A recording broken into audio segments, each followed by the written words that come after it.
You're watching the Action Sports Jax 24/7 network. Now it's time for the Brent and Austen Show.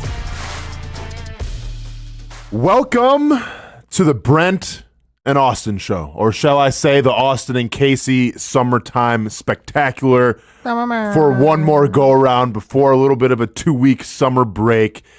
And shout out to the Jacksonville Jaguars. Shout out to Trent Baalke. Get a good look at that stadium, ladies and gentlemen, because it may look a little different a couple years from now, and it'll be the house that Trevor has built because Trevor Lawrence has a new contract, Kasey Kuhrts. Hey, can we put something on the video board, though? Can we put that back up for a second? Hit him with the Kasey. So remember when they got Urban Meyer and they had it all over the video board? Yeah. We got like a broken-looking video board. No, man, you have to reset something it. Up there. Dude, that's the energy-saving screen right there. All right? It's the off-season, Kasey, right? You got to save some money. You're not going to spend all that money on the high-definition stuff. They're saving some money. Sure, but they're saving money for the Trevor Lawrence contract. I guess at this point you got to. That's a good point. All right. You gotta. You're right. Never mind. False alarm. You gotta. I mean, dude, I want to go there and play PlayStation on that screen, but no, it ain't going to happen because you got to put in energy save mode to give money for Trevor Lawrence. And Trevor Lawrence got paid, Kasey Kuhrts. 5 years. $275 million. Yes. 200 of it. $200 million. Yep. No matter what. Yeah. Guaranteed, they say. Yeah. $55 million a year. There it is. That's a fancy little graphic we got there. I like that. Shout out to Nick in the daytime for that. I flabbergasted. I'm not going to lie to you. You're flabbergasted. When it came through, I was at the airport conducting some business. Let's go. And I got a call from Amanda, and I was talking about normal stuff. She's like, "That's crazy, huh?" I was like, "What?" She's like, "You didn't see Trevor?" I was like, "No." Yeah. She's like, $55 million a year. I was like, So what? So my experience went a little like that as well. Obviously, when it comes to the nighttime, I'm not always on social media. I'm more just chilling, doing my own thing, watching some TV. And the first way that I realized, well, you actually you texted us. But before you texted us that Trevor Lawrence got a new contract, I had a friend back home in Wisconsin text me and say, "Y'all are crazy in Jacksonville." And then I go, listen, that was the only context I had. Checks out. So I'm like, I don't know if the whole plane situation with the kicker, I don't know what was going on. So like, I got that text, and literally like a minute later, you text me saying Trevor Lawrence. I'm like, whoo, a little bit of a sigh of relief there in terms of, well, thank God that it's a Trevor Lawrence thing. It's a positive thing and not a negative thing for bad optics with the Jacksonville Jaguars. You said it, Kasey, $55 million a year. Making him, in terms of the per year basis, the average salary, he is going to be, this is the Joe Burrow contract. Mm-hmm. This is the Joe Burrow number that a couple of years people were calling insane. Probably wouldn't see that for a couple more, like things like that. And now you have a quarterback in Trevor Lawrence that essentially, in terms of value, in terms of the average salary per year, got the Joe Burrow money. It's wild, man. When you look at the guys that are getting paid over $50 million a year to do what it is they do and play the quarterback position, all deserving of being up there, and Trevor is deserving of being in that category, I believe. But we said it the other day, I thought you would be a couple $1 million under Joe Burrow. I just kind of thought that's where this thing would end up. Mm-hmm.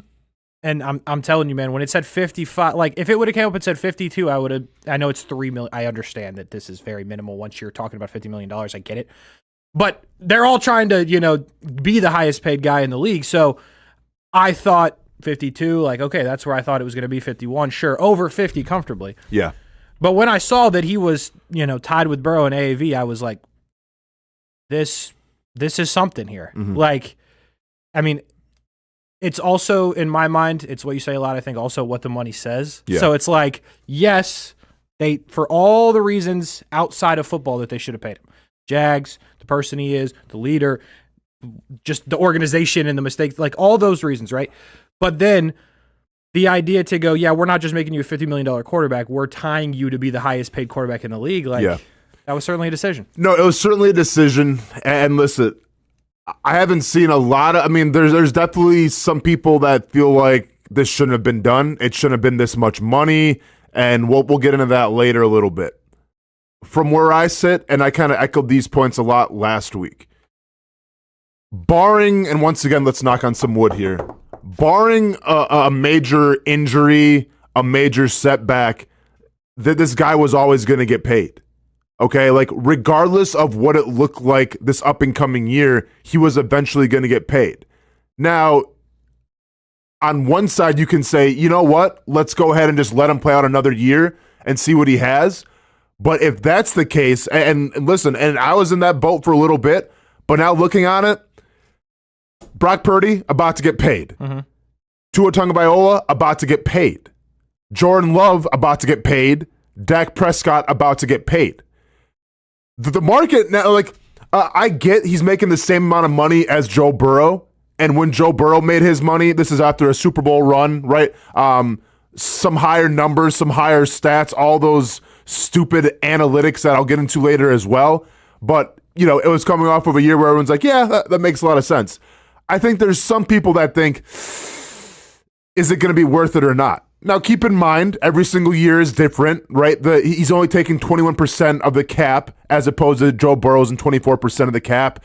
And that's an area that wants to be thrown around a lot. But I also say, okay, he's taking 21% of the cap, but keep in mind, everybody else around him when you repay other players will be higher than the cap because, well, the cap goes up, right? Mm-hmm. Like Josh Allen is a big chunk of the cap because, well, that's what the market says. Right. So I get you maybe got a little bit of a discount when it's all said and done, when all these other quarterbacks sign their new contracts in terms of how much cap he's actually taking away from the total team. But that cap will be raised because you have other players like Josh Allen who had to get paid, who's now, you know, basically the market is dictating that. Right. Now, getting back to what I think about the Trevor Lawrence deal. It had to happen, Kasey. Mm-hmm. And I get it. You may be on the fence of saying, is he elite? Is he going to be, you know, is he going to be a top 5 quarterback? I think he has to be a top 5. Like, listen, if you get paid $55 million a year, you have to do better with the numbers than what you've had the past couple seasons. Now, injuries, coaching his first year, a lot of things go into that, right? This is the year where it seems like, okay, you have an offensive line, we hope. There's a little bit of wishful thinking there. Right. You have a wide receiving core, which you like. You have a running game that you like. You have a head coach that you like. With the play calling, we'll see, but I think Trevor's going to like whatever it's going to be, whether it's Press Taylor calling the plays, whether it's Doug Peterson calling the plays. So there's a lot of things that have set Trevor Lawrence up for success this year. And if he can stay healthy, any betting man would say, okay, the numbers he had last year, that was a little bit of an anomaly because he's going to have the better numbers this year. And that's what they're banking on. Now, could they have waited? You maybe could have waited another year, and that's fine. But once again, Kasey, I just say, are you the franchise quarterback or not? And I think we've all known that Trevor Lawrence is the franchise quarterback. Yeah, we talked about it earlier this week, and it was like, it doesn't, I mean, you said it the other day too, it doesn't really matter what the numbers say. You're paying that guy. Like, you're paying Trevor Lawrence. And I don't think there's any question in terms of, if you're talking about the 5 most talented quarterbacks in the league, I think Trevor Lawrence is one of the 5 most talented quarterbacks. I think he can make every throw. I think we've seen it at times. We haven't seen it enough consistently. That goes back to coaching the first year. That goes back to the injuries last year. But there's no doubt he is one of the most talented quarterbacks in the sport. But as you just said, it don't matter at this point now. Yeah. We said it. Ironically, I was here when Josh Allen got paid. Says, "Look, good run for you, boy." You know what I'm saying? They should have me on the show more often. Got to bring Kasey back more often, man. Let's get that Travis Etienne signing, too, while we're at it. That's all I'm saying, but let's go. We said it when Josh got extended. It was like, now that you are making this, there are no exceptions for the stats being subpar. I remember that conversation we had. Like, you now have to do it.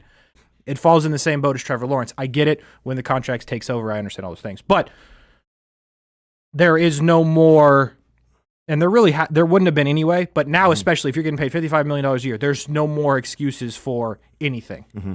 You have to go out and be that guy no matter what they put around you. and it's unfair to compare him to Patrick Mahomes. I get it. They keep taking Patrick Mahomes players, and they keep getting better. You know what I mean? Yeah. I'm not saying Trevor's at that point yet because there may be still some development to do, but you're going in that direction now. Because when you start to pay this guy this much money, when you're paying Josh Allen this much money, we talked about it yesterday, they may eventually be paying Trayvon Walker a good amount of money. Mm-hmm. You're going to have to do more with less, and that starts right now. No, and that's a great point too. Like, yes, we're all excited for the present moment, as we all should be, right? You've paid your franchise quarterback. Let's go celebrate in the streets. But you can't be naive to the fact that a couple years down the line then, when hopefully the story is, wow, we got some more first-round picks, second-round picks that we have to re-sign, that we have to keep in the organization, where you may have to let some of those guys go to fit in the salary cap. Sure. And that's a problem this team hasn't had in, I don't know. Ever? It seems like, probably like the mid-'90s when they first were a thing. We haven't had that problem lately. And you know what? You'll cross that bridge when you get to it. Are you going to pay Trayvon Walker if Trayvon Walker keeps, progressing? Like, we'll see, right? Travis Etienne, we'll see. Maybe Brian Thomas Jr. in a couple years. Maybe he's the real deal. Tyson Campbell. We'll see. There's a lot of, players that hopefully we're talking about, man, do you pay him? Do you let him go? You can't keep everybody. What do you do? Those are the conversations I want to have because we haven't had those conversations in a long time, Kasey. How do you feel about the timing now of said contract for Trevor Lawrence?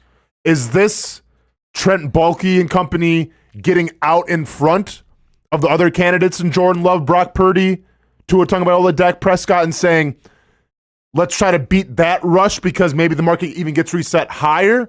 Or do you just think, hey, we want to go into the summer with our franchise quarterback. We want, day one of training camp, him to show up, bring in the Brinks truck if you want it, and say, yeah, I'm the guy for years and years to come. Yeah, I think, and I get they're not making decisions based on mistakes the organization has made in the past, but they've done, I know the Josh Allen thing was questionable with the timing and the tag and all that stuff. I get it. And Trevor was never going to be in a situation where he wasn't going to show up, right? You're never going to have to worry about that. But you've done it now where, in my opinion, you've done all the good optics, you've done right by your players, and you are going into this little break before training camp 100%, no question. I mean, outside of like a Travis Etienne, but that's not going to happen. You're good. You're locked in. You got your guys. You got all your business done. Like, I like the timing of it. Also, to the other point you were making, we talked about it yesterday, I think, or the day before. If Brock Purdy goes back to a Super Bowl, they're going to pay him more than everybody else, right? Let's just... Yeah, I mean... So to get out in front of it and not have to compete with that... Yeah. Then, yeah, I think the timing of it, to answer your question, overall worked out. Yeah, for sure. What do you think is going to be the next... do you see a run of quarterbacks now? Because I think Jared Goff kind of set this whole thing in motion.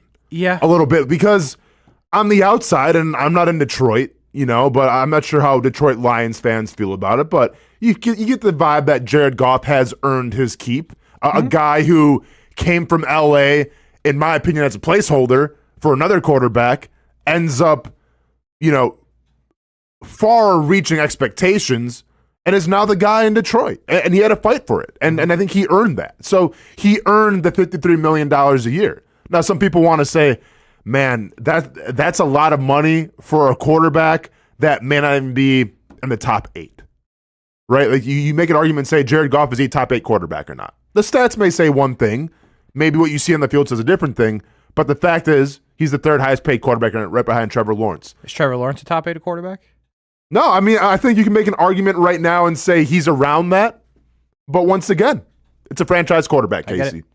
And I think with Jared Goff, I think those Lions players have rallied behind him. Agreed. And also, I think with Trevor Lawrence, I think the team has his back. Like, one of the things that's driving me crazy about most today, and I posted a video of this on my Twitter talking about it last week, which we knew was all going to happen. I'm seeing nonstop this comparison of Daniel Jones now and Trevor Lawrence. Through their first, 50 games, I want to say. Yeah, I just saw it. People are comparing it, saying, well, look what Daniel Jones made, look what Trevor Lawrence made. My argument with that is, and how I feel about Daniel Jones. I mean, it's no secret. I'm not necessarily a big believer in Daniel Jones. You want me to give the numbers real quick? Yeah, so please. just quickly, Trevor Lawrence, about 300 more passing yards, 1 more passing touchdown, 5 more interceptions, exact same completion percentage and yards per attempt. Yes. So those are the numbers. So out of the argument, Daniel Jones can say he has some better numbers in terms of stats at the quarterback position. Mm-hmm. Here's where I tell Giants fans, here's where I tell anybody that wants to buy into that narrative to pump your brakes a little bit. When Daniel Jones got his money, and yeah, granted, it wasn't even Trevor Lawrence money. Daniel Jones right now, I'm trying to see where he's in terms of the grand scheme of things. Like 40-something. It's making $40 million a year. 17% essentially of the salary cap, $160 million guaranteed. If you want to go by a yearly basis, right now he is tied for 12th in terms of quarterback salary per year. A little different than Trevor Lawrence. A little cheaper than Trevor Lawrence. Yeah. My point is this. When Daniel Jones signed his contract, how many Giants players were going, we have our quarterback for a while? Not many. Yes, congratulations, Daniel. Yes, happy to have you back. Yes, money well earned. All that stuff.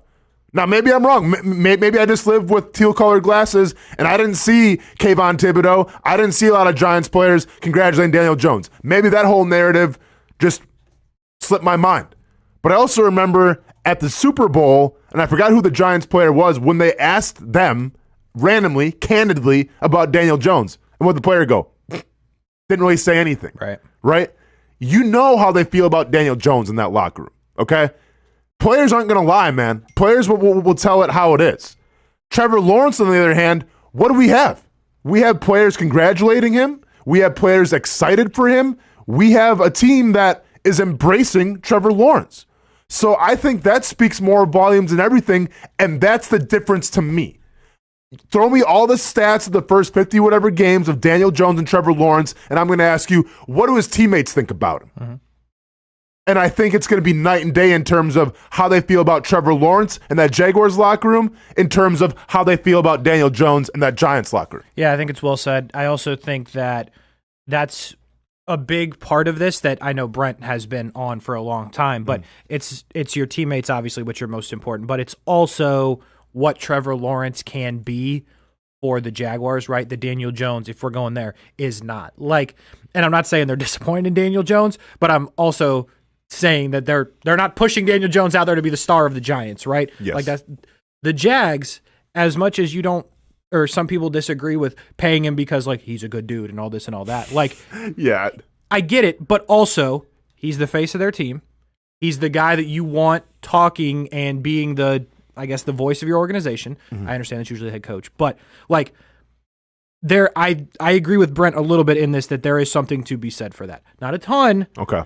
But you never have to worry about anything with that guy on that front. No, for sure. But Kasey, give me the starting quarterbacks right now in the NFL that you actually have to worry about. Kyler Murray, who's getting 46. No, but I'm saying like in terms of like attitude and stuff. You think like, Kyler Murray? Okay, Kyler Murray. Okay, got you. Kyler Murray, Aaron Rodgers. I mean, because here's I'm gonna go with it. Yes, Trevor Lawrence is a great guy. Mm-hmm. That's fine.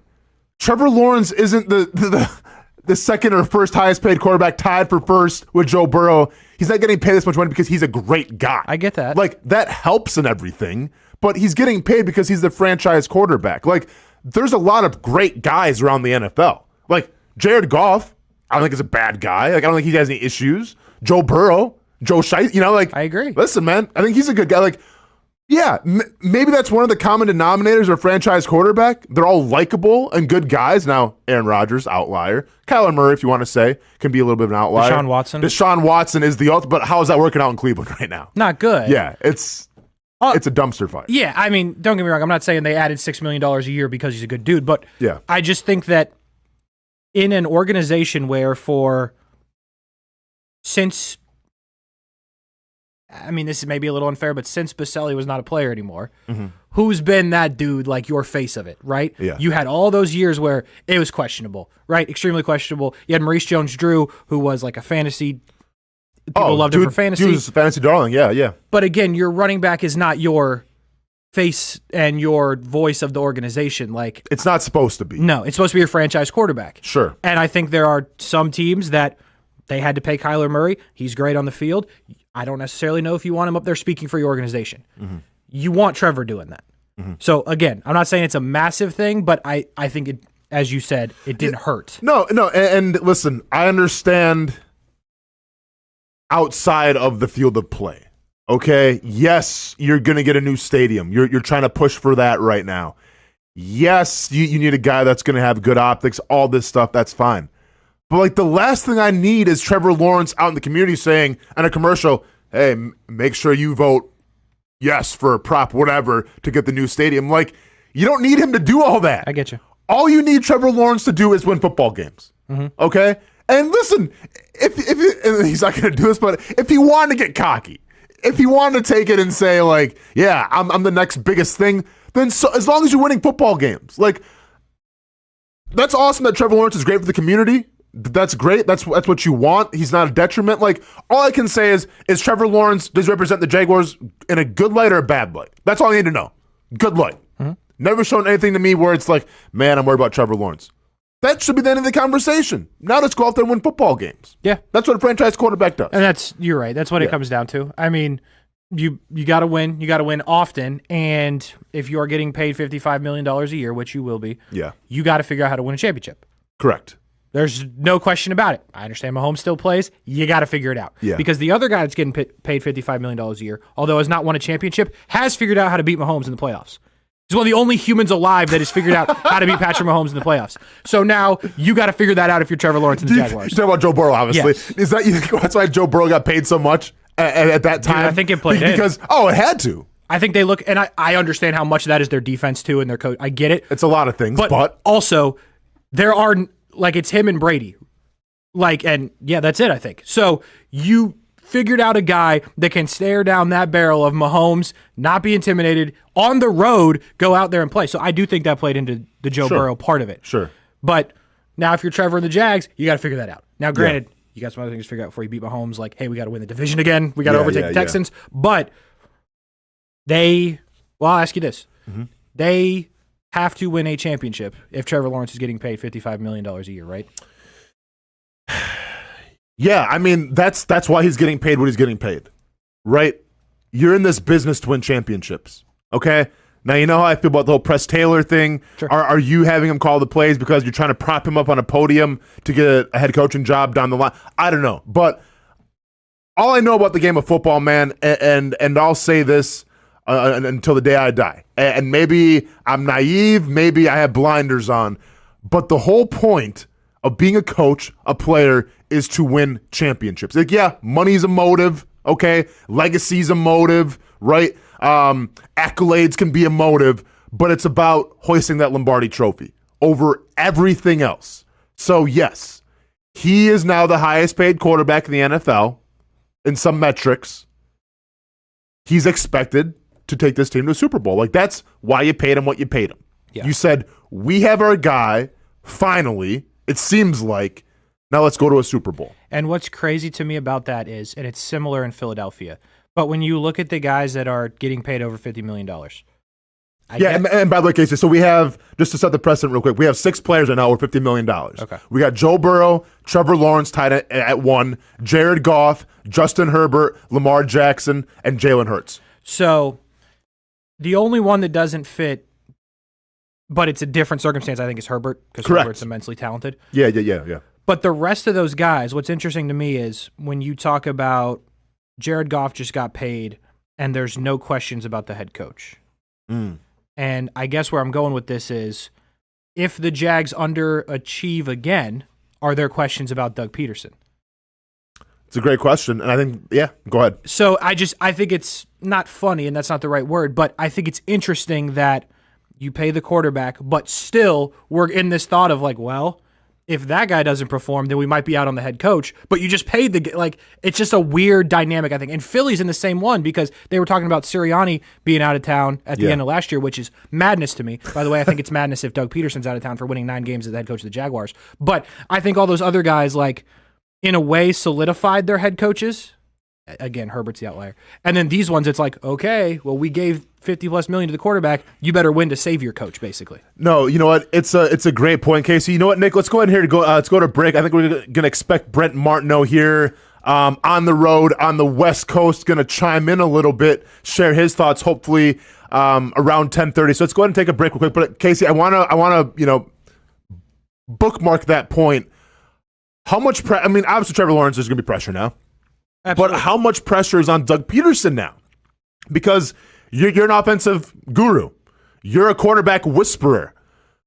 Where does Doug Peterson fit into all this? How much pressure is on him to get the best out of Trevor Lawrence? And what happens if it doesn't look that good? More on that next.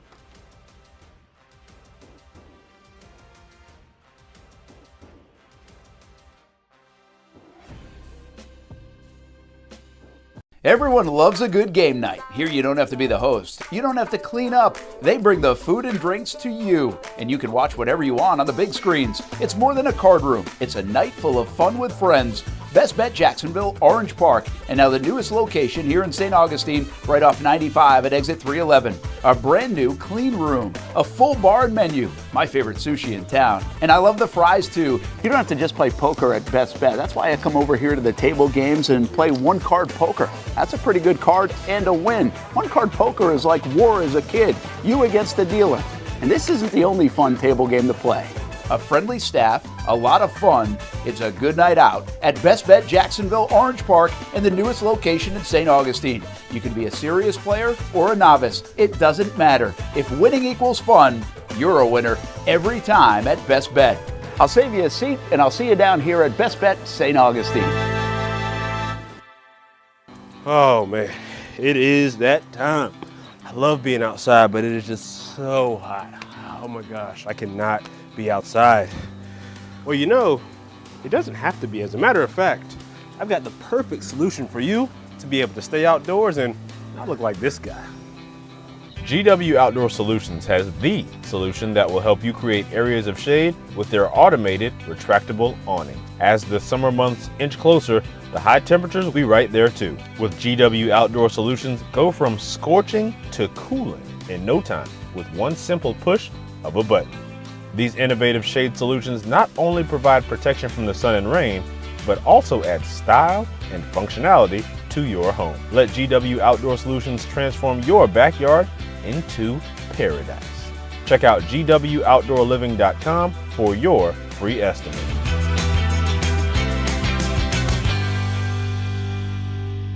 I like to say everybody has a story, and sometimes we're a part of other people's stories. That's the case here at Nimnicht Buick GMC.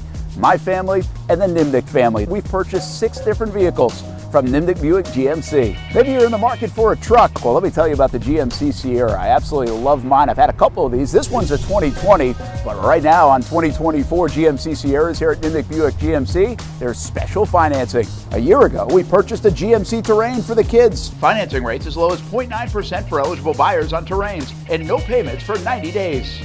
Looking for used instead of new? Buy a used car with the Car Bravo program. Nimnicht Buick GMC certifies all makes and models. Let the #1 Buick GMC dealer in Jacksonville take care of you and your family. Come on out and see the showroom, meet the fantastic people, or shop online at nimnichtbuickgmc.com. Nimnicht, your friends in the car business since 1941. GMC, we are professional grade. It's hard to put a price on comfort, especially when you use that comfort on a daily basis. But if we're going to put a price on it, how does the lowest price guaranteed sound? Furniture Source is going to have the biggest brands, whether it's Ashley, Casper, or Tempur-Pedic, and once again, it's going to be the guaranteed lowest price in Jacksonville. Right now, my friends at Furniture Source are going to give you the ultimate hookup because all month long, they're making their inventory wholesale price. Check out their markdowns up to 50% off. And remember, since it's Furniture Source, you're getting the guaranteed lowest prices in Florida or your money back. Don't have the cash on you right now? It's no worry.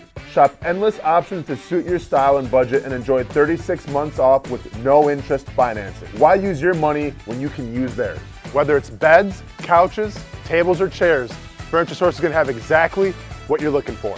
Shop the lowest prices in Jacksonville guaranteed. Find the location nearest you at FurnitureSourceJacks.com. It's a new logo, new branding with Bold City Heating and Air. It's an old school approach. One of the few locally owned and operated air conditioning businesses left in Jacksonville. It's hot, Florida in the summer. You can't do much to avoid it, but you can keep cool with Bolt City Heating and Air. It's every customer counts kind of service, from when these trucks have pulled up to my home over the last couple of years and when they pull into your driveway as well. From communication to pricing to the actual service, everyone at Bolt City Heating and Air cares about you. You know who's coming to your house. You know they will be well trained and they will respect your home. Air conditioning convenience at BoltCityAC.com. Stay cool while it gets hot. Bolt City Heating and Air can help. Don't get caught sweating all summer. BoltCityAC.com. And they have financing to help. New systems starting at $110 a month and $50 off any repairs. Stay safe, stay comfortable with Bolt City Heating and Air at BoltCityAC.com. Homegrown in your hometown. Welcome back to the Brent and Austen Show, streaming on the Action Sports Jax 24/7 network.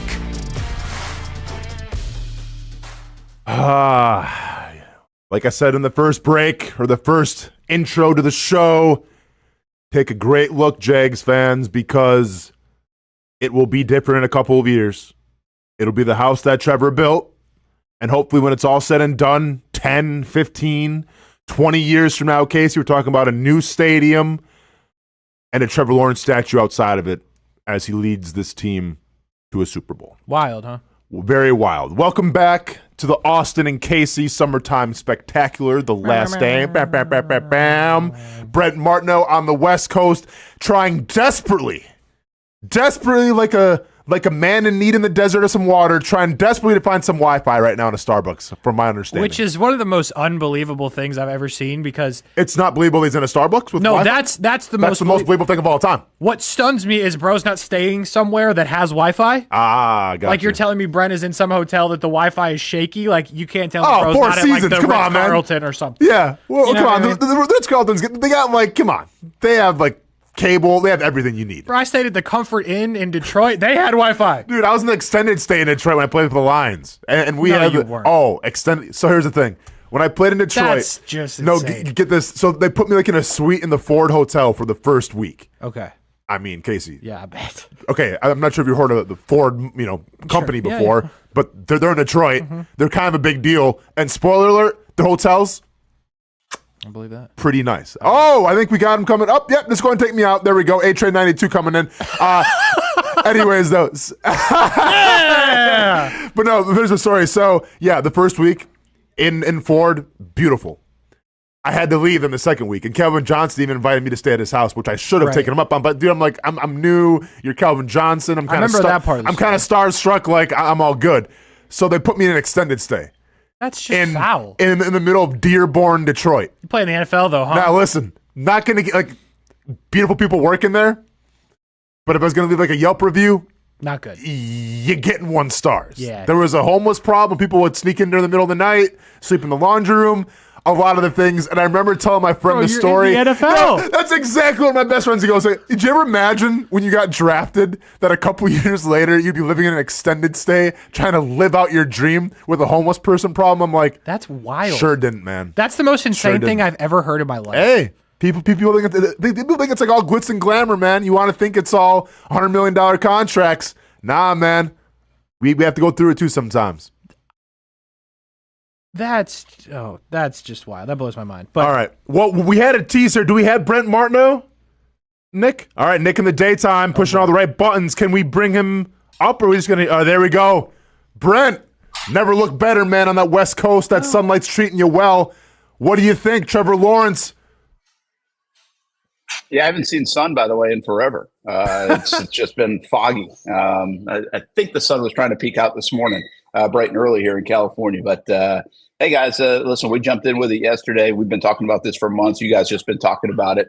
I was trying to think of, okay, what haven't we talked about? And really, I think we've talked about just about every layer, but take it person by person, I think is kind of the interesting way to do it. And I've said this for weeks and months. Shad Khan probably has never written a check faster, and I think with a bigger smile on his face. I think he's excited to have this part of it. At franchise quarterback, he knows you need to find that to be able to win in the NFL, and I think he's just geeked up about it. With everything else going on in this organization, this is the piece, right? I mean, you find the quarterback, and now you find the head coach, and you renovate the stadium, and you do everything to stabilize the organization. But the quarterback is really the centerpiece of that. How about Trent Baalke? We've had this kind of smirk every time you bring up Trent Baalke these last few months. But I mean, this could be a legacy play for him if it works. I mean, he's going to look like, wow, look what he did in Jacksonville, right? From drafting him, I know it was an easy pick, to now the signing of Josh Allen, to the signing of Trevor Lawrence. And then you take Doug Peterson. I think this guy's the missing link here, fellas. And let's talk a little bit more about it. And I want to get your thoughts on it. But Doug Peterson knows what good is. Isn't that the guy we should trust? I mean, he grew up around quarterbacks like Dan Marino and Brett Favre. He saw it firsthand. He won Super Bowl with quarterbacks that really weren't franchise guys, but he knows what it takes. Obviously been around Andy Reid, and Andy Reid's tree has been around quarterbacks. They know what it takes. So I think his belief in Trevor Lawrence, his sign off on Trevor Lawrence, the guys that he has like Mike McCoy and others on that staff that have been around this league for a long time that continue to praise Trevor Lawrence and say, this is what a franchise quarterback looks like. This is a quarterback that you pay. I think Austen and Kasey, I think that might be the piece people aren't talking about enough, is that Doug said, yeah, this is the guy. No, I hear you, but keep in mind, Doug Peterson left Philadelphia because of a decision to play Nate Sudfeld over Jalen Hurts, and the locker room didn't really agree with that, and he caught some controversy with that. But no, overall, I do agree with you, Brent, where I say Doug Peterson knows what a great quarterback looks like. Kasey actually had a great point before we went to break here. How much pressure now is on Doug Peterson? Because regardless of what happens to Trevor Lawrence, like, you are pot committed. You have established now that Trevor Lawrence is going to be in this locker room, going to be on that field, going to be in this city for an extended period of time, for a long time to come. It's on Doug Peterson now to get the best out of Trevor Lawrence. So is there actually more pressure right now on Doug Peterson than there is Trevor Lawrence? Well, I don't feel that, and this is going to sound a little flippant when I say it, but Doug's got a Lombardi trophy already. I mean, he's making good money. If it doesn't work out in coaching, it doesn't work out in coaching. That's kind of the way it is in the life of the NFL. I'm not telling you he's thinking that, but there is that reality, right? I mean, he's going to go find a golf course at the end of the day if it doesn't work out.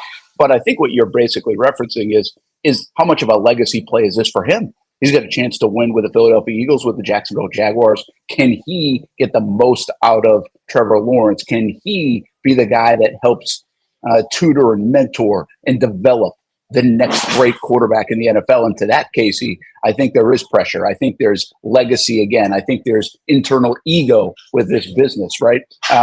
My first comment, I don't want to tell you that Doug doesn't care or doesn't want to, win and all that. I'm not trying to say that. I just don't know if there's pressure necessarily on him, but I do think there's legacy in play, Kasey, for Doug, because, again, he knows what it looks like. He's got to tell Shad Khan and Trent Baalke, this is what it looks like. I believe in him, and we're going to get him to the mountaintop. That's why he's worth the money. For sure. I mean, you have to make the right decisions. I mean, play calling, something that you guys have talked about a lot. Like, now there's that part that goes into play. If Doug's truly not going to call the plays, he needs to be absolutely positive that Press Taylor's that guy, because your quarterback is now he's been paid, so you don't have to worry about that part, but everything's on the line like it has been, Brent. But I go back, the reason that I kind of sparked that idea is last year at the end of the year, I understand epic collapse, right? But I remember us having the conversation of, what if they do this again and they underachieve again? Your rumblings of, is Doug Peterson still going to be here? So I just think there is pressure on Doug, and I get it. He doesn't need to work. I'm with you there. But, like, it would be, I think, a wild thing to pay your quarterback $55 million if you underachieve, and then you maybe get rid of your coach, and now you're looking for this again, and you go from Doug Peterson, a guy that is a quarterback whisperer, a guy that won a Super Bowl, to a guy that isn't here after you paid Trevor Lawrence $55 million. So I do think, as much as there's pressure on Trevor to keep his head coach here, there's pressure on Doug Peterson to put Trevor Lawrence in the best spot, or else you might be looking for another coach again. And Brett, to kind of follow up on Kasey's point real quick here, I mean, if you look at Joe Burrow, when he signed his contract, there's no talks of, that whole organization, that coaching staff will be there for a while. Same thing with Jared Goff now, being paid the money he's being. Like, Dan Campbell isn't going anywhere. Justin Herbert is the outlier. Justin Herbert has had to endure a little bit. The Chargers are the outlier here. Lamar Jackson is a guy who is in a very stable organization with a coach that's been there, maybe the longest tenured coach right now in the NFL. And then we'll see with Sirianni, with Jalen Hurts, because those are the guys that make $50 million or more on an average salary. So, yeah, Brent, to kind of go with Kasey a little bit, I do think there is a little added pressure now on Doug Peterson. Like, I understand that he has won a Super Bowl, and that carries a lot of weight, but so has Mike McCarthy. And a lot of people and Mike McCarthy right now in Dallas are saying, who cares about the Super Bowl? Are you going to, produce or not? Yeah, I think, listen, you guys, this is a great conversation with Doug. And by the way, we're playing a little Connect 4 over here. Okay. I think that's the noise you're hearing. So I hope we win. He doesn't care. We have a show. And good for him. He's on vacation, most likely, this little guy. I'm like, what is going on here? I thought someone was dropping plates in the back of the kitchen. I thought you were at breakfast. I'm not going to lie. Yeah, that's what I thought too. Yeah. Well, listen, it took a while to find. I went to Starbucks, of course, the one Starbucks in the world that the Wi-Fi didn't work. And then breakfast is right here. You guys want a pancake? You want a little cereal? Fruit Loops? I'm just plopped down in some kid's room right now in the hotel area. Whatever, right? Hey, man, do what you got to do, Brent. Yeah, it's called being a professional. Or not.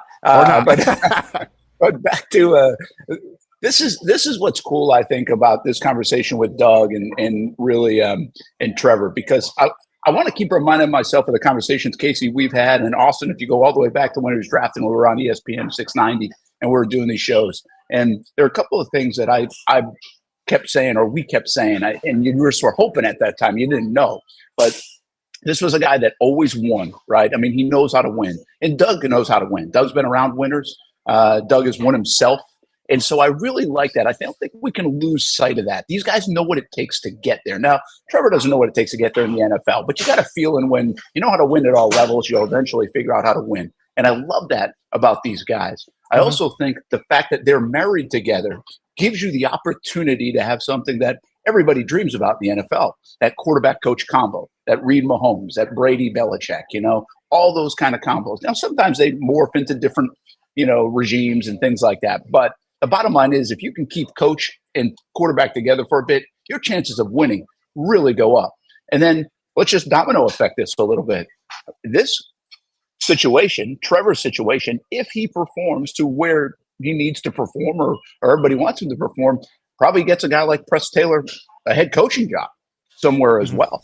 So, I mean, if those guys can do, there's motivation all over the place, right? From legacy plays to future jobs to winning. Again, these guys, and you know this better than all of us, Austen, these are 1% guys. This check is going to go in the bank, and I don't think it changes who Trevor Lawrence is. It might even drive him a little bit more to live up to it. Some guys do change with money, and you know that. You saw that in locker rooms. I don't think this guy does because all those other things are in play. Everybody that's kind of supported him, everybody that's been insulated around him, he gets a chance to now go help others out. That could be in the tune of a foundation here in Jacksonville that he really loves being in this area and city, but it really can help people inside the building. Receivers make money. Young players make money. Press Taylor get a head coaching job. So there's a lot of tentacles to a deal like this that if you start looking now, 3 years in, going on year 4 to the next, 3, 4, 5, 6 years of what this could look like in Jacksonville. But what it really needs to look like is a lot of wins, a lot of playoff appearances, and hopefully raising that Lombardi trophy someday. That's the significance of a deal like this on so many other people and obviously on this city and franchise. Yeah, listen, I mean, I think I speak for all of us here when we say we're confident that this really isn't going to change Trevor Lawrence. Now, if it's the first day of training camp and he pulls up with a Louis Vuitton suit, a big gold chain, and a grill in, yeah, I'm going to be nervous. I'm going to hit the panic button a little bit, Kasey. I'm going to hit the panic button and say, what have we done? Okay, but until that time, I'm all on board for this. Brent, you mentioned it. That Trevor Lawrence, wherever he's been a winner. All the guy does do is win. I make the argument and say, in case I want to come in on this, I make the argument and say he is a winner, yes.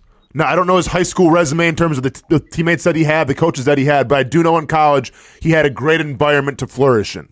He comes to Jacksonville, Urban Meyer.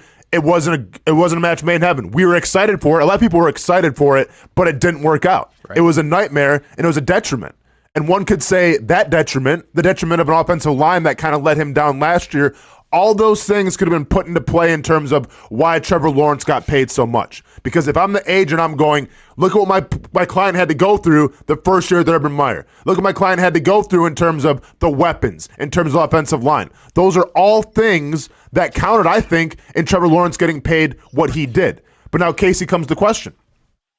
Does he have everything that he needs to be successful? Because to me, yes, there's going to be pressure on Trevor Lawrence, obviously. There's going to be pressure on Doug Peterson. But there should be pressure on this entire franchise now to say, do you have what you need to succeed? I think, and I said this a while ago, but I think the biggest thing that they needed to succeed on offense was to be able to run the football effectively. Because I said it earlier this week, I'll say it again. In my opinion, outside of quarterback, the best player on their team is Travis Etienne. And we went back and forth about, the Tank Bigsby thing. Yeah. That's fine. Yeah. But at the end of the day, I think if you could get Travis Etienne going more efficiently, if you're able to not do stupid stuff on 3rd and 4th and 1 to easily move the chains, like that helps Trevor Lawrence. All of that does. So I think the idea that they've upgraded at center will make everything better. They have to prove it. I get it. He's an older player. That's fine. But if that upgrade actually comes to be true, then I think they've done enough around him, because you think at the wide receiver position, Christian Kirk fully healthy. When he's been fully healthy on the Jacksonville Jaguars have been a good team, right? When he has been out or not fully healthy, not a good team. Mm-hmm. Can Gabe Davis be Zay Jones? We'll see. Better. Yeah. We'll see. That's a big question. And then what do you get from the first-round rookie receiver? But you should expect good things from a first-round receiver. I get it. It may take a little bit of time. And you may have a top 3 tight end in the league. Mm-hmm. So I think on offense, with the addition of Brian Thomas Jr., with the addition of you think you can run the football for a yard or two up the middle, I do think they have around him what they need to succeed. Now it's up to Trevor to do something that I think you said yesterday or 2 days ago. There's a great point. Not play outside of himself. Yeah, and I agree with you here, Kasey. I think he has all the tools now to be successful. And Brent, when we talk about taking the next step, now it almost feels like, at least in this city, that a giant weight's been lifted off everyone's shoulders, right? Like we all saw this coming. It still had to happen and everything, but we all knew it was going to happen. Okay, so that part's done. I guess the question next now, Brent, is, well, what's next from this team? Are you missing anything? Do you need to sign anybody else? Do you need to pay anybody else? Or now do you just put it in cruise control and go to training camp? Yeah, first of all, I love what Kasey was just saying. That's a great conversation. That's a great question. We just put it on social media, too. Does he have everything he needs to succeed? And then what I think the next level of that question, before I tell you, I think what's next, is when does that transition? I talked a little bit last night when Marcel and I jumped on. When does that transition to, okay, you have a big contract. We can't pay everybody else around us. And so, or we're winning games, so now we don't have top 15 picks to go get everybody else with like lottery picks and big time players and blue chippers. When do you take over and I make everybody else better, right? Patrick Mahomes did not have the team he had 5 years ago this year, and he makes everybody else better, and they still won football games. Tom Brady did that many times in his career. So you're going to have to get to that stage when you've got the $55 million price tag on you. I mean, that's just the cost of doing business from a quarterback perspective and the investment in the NFL. One last thought on what Kasey just said, though.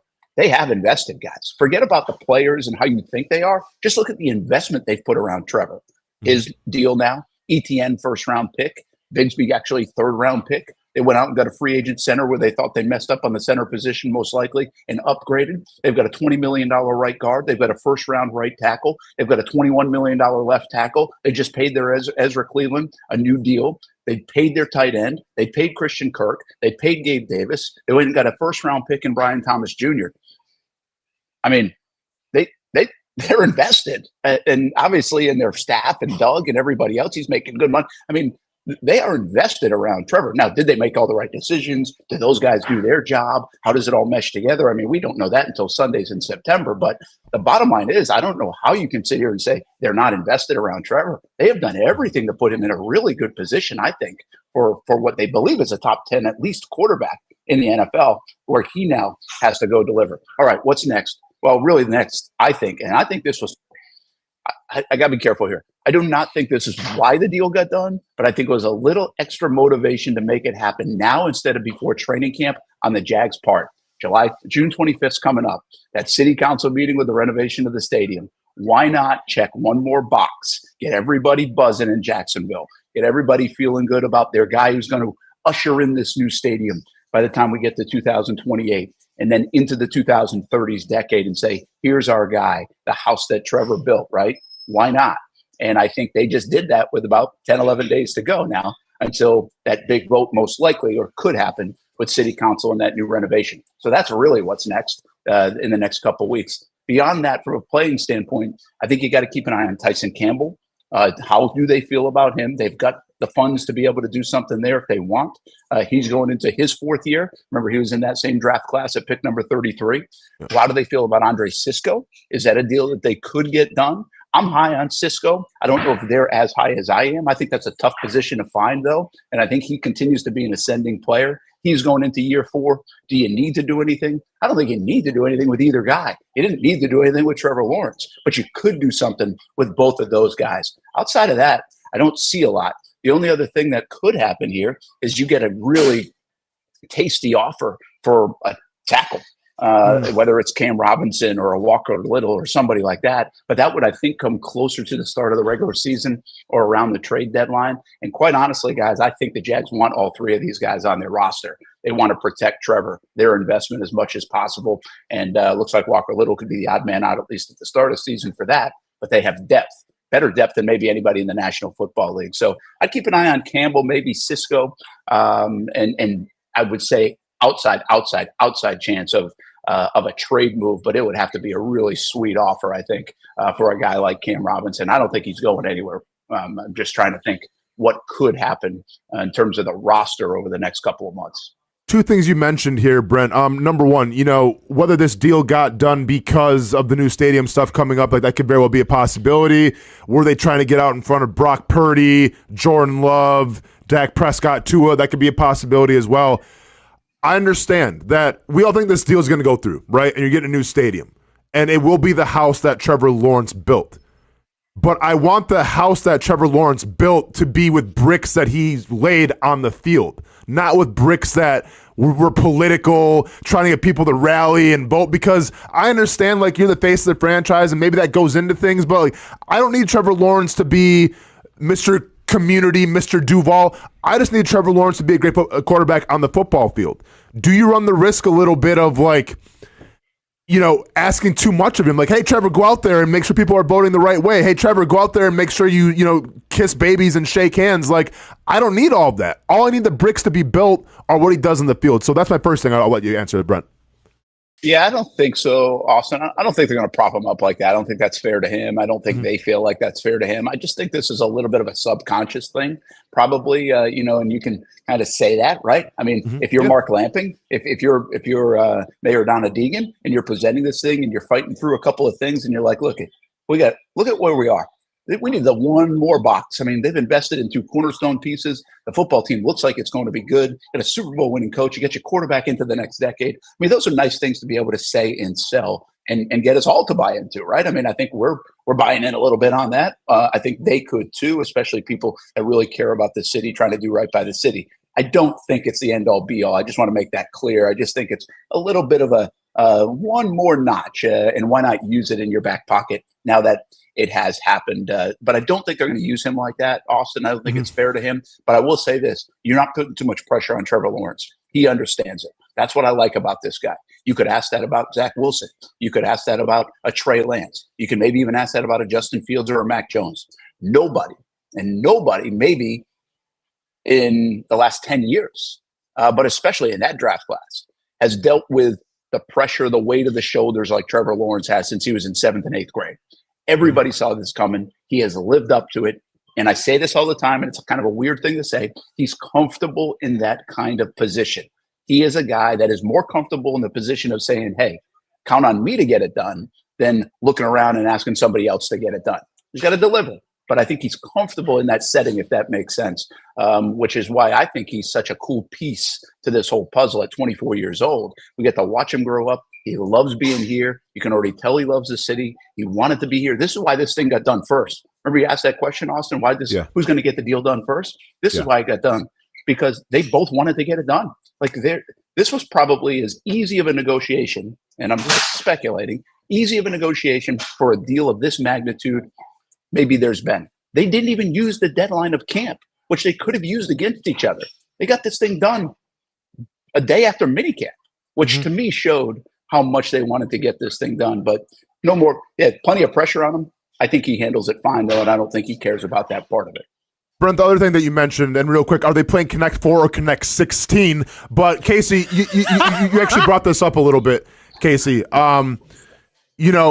Protecting the asset, right? Making sure Trevor Lawrence is good. And I think we're on the same page here where Travis Etienne's a guy that has helped Trevor Lawrence out immensely. And Brent, you mentioned it, maybe some next things, maybe Tyson Campbell, maybe Cisco, maybe trading offense, but no one's talking about, and I get how the market looks, no one wants to pay a running back any kind of money. Okay, that's just the way that it is. But you have a guy in Travis Etienne who has helped out Trevor Lawrence immensely, number one, a former college teammate, number two. Why is there no talks of Travis Etienne getting a new contract? In case I'll let you go first, then we'll let Brent come in here too. Yeah, I mean, outside of nobody paying their running back other than Christian McCaffrey, I think that's the only argument. I think if at that position at this point, if you're willing to let Saquon Barkley go, if that's where we are in the NFL, if the team that drafted that man second overall is willing to say, we're good on your services, even though you can catch the ball, you can run people over, and you can score touchdowns, I just don't think anybody's paying their running back. So that would be my only argument to why there might be nothing there, Brent. But again, I think he's their best player. So, there's a reason to maybe re-sign your best player. It's just unfortunate he plays the least valuable position. Yeah, I think we had a really good conversation back in 1937 Spirits and Eatery a couple of weeks ago about ETN and paying them. And if you really want to go back and listen, I won't keep us that long on it. But I actually think, Kasey, I agree with you, man. I think he's the most, I've been saying, I think for the last year, I think he's one of the most underrated players in the National Football League, quite frankly. I think he's really a good player. I don't think they helped him out. Now, there's some things he's got to clean up too, but he's also shown so much growth. I don't think we talk about that in ETN. I mean, he got hurt. It was a freaky thing in the first year, been healthy since. He fumbled. He stopped fumbling. There's signs that if he has to fix stuff, he has to get better, he's going to be able to do it. I think this doesn't have to be a mega deal with ETN, but I think you can buy one more year of insurance by doing a deal now with ETN, and it's not going to break the bank because running backs don't. So I'm kind of with you guys. I would root for that to happen, get one more year of control, because they've got next year or this coming year, 24 and the 5th-year option. I get it's good business. You can just let that play out. But why not get them for 26 as well? And I think we're starting to see running backs hang around even longer and longer. There might be concern about how much he was used in Clemson for way down the road.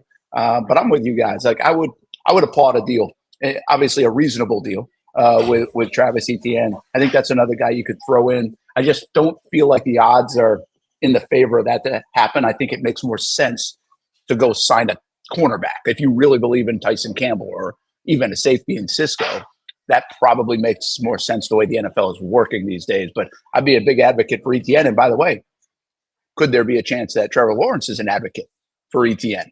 Yeah, remember exactly. Now, you get this kind of deal, they're leaning on you. Or this is your football team. So he does have some say, and he's had some say over the last couple of seasons as well. So they've opened that door up.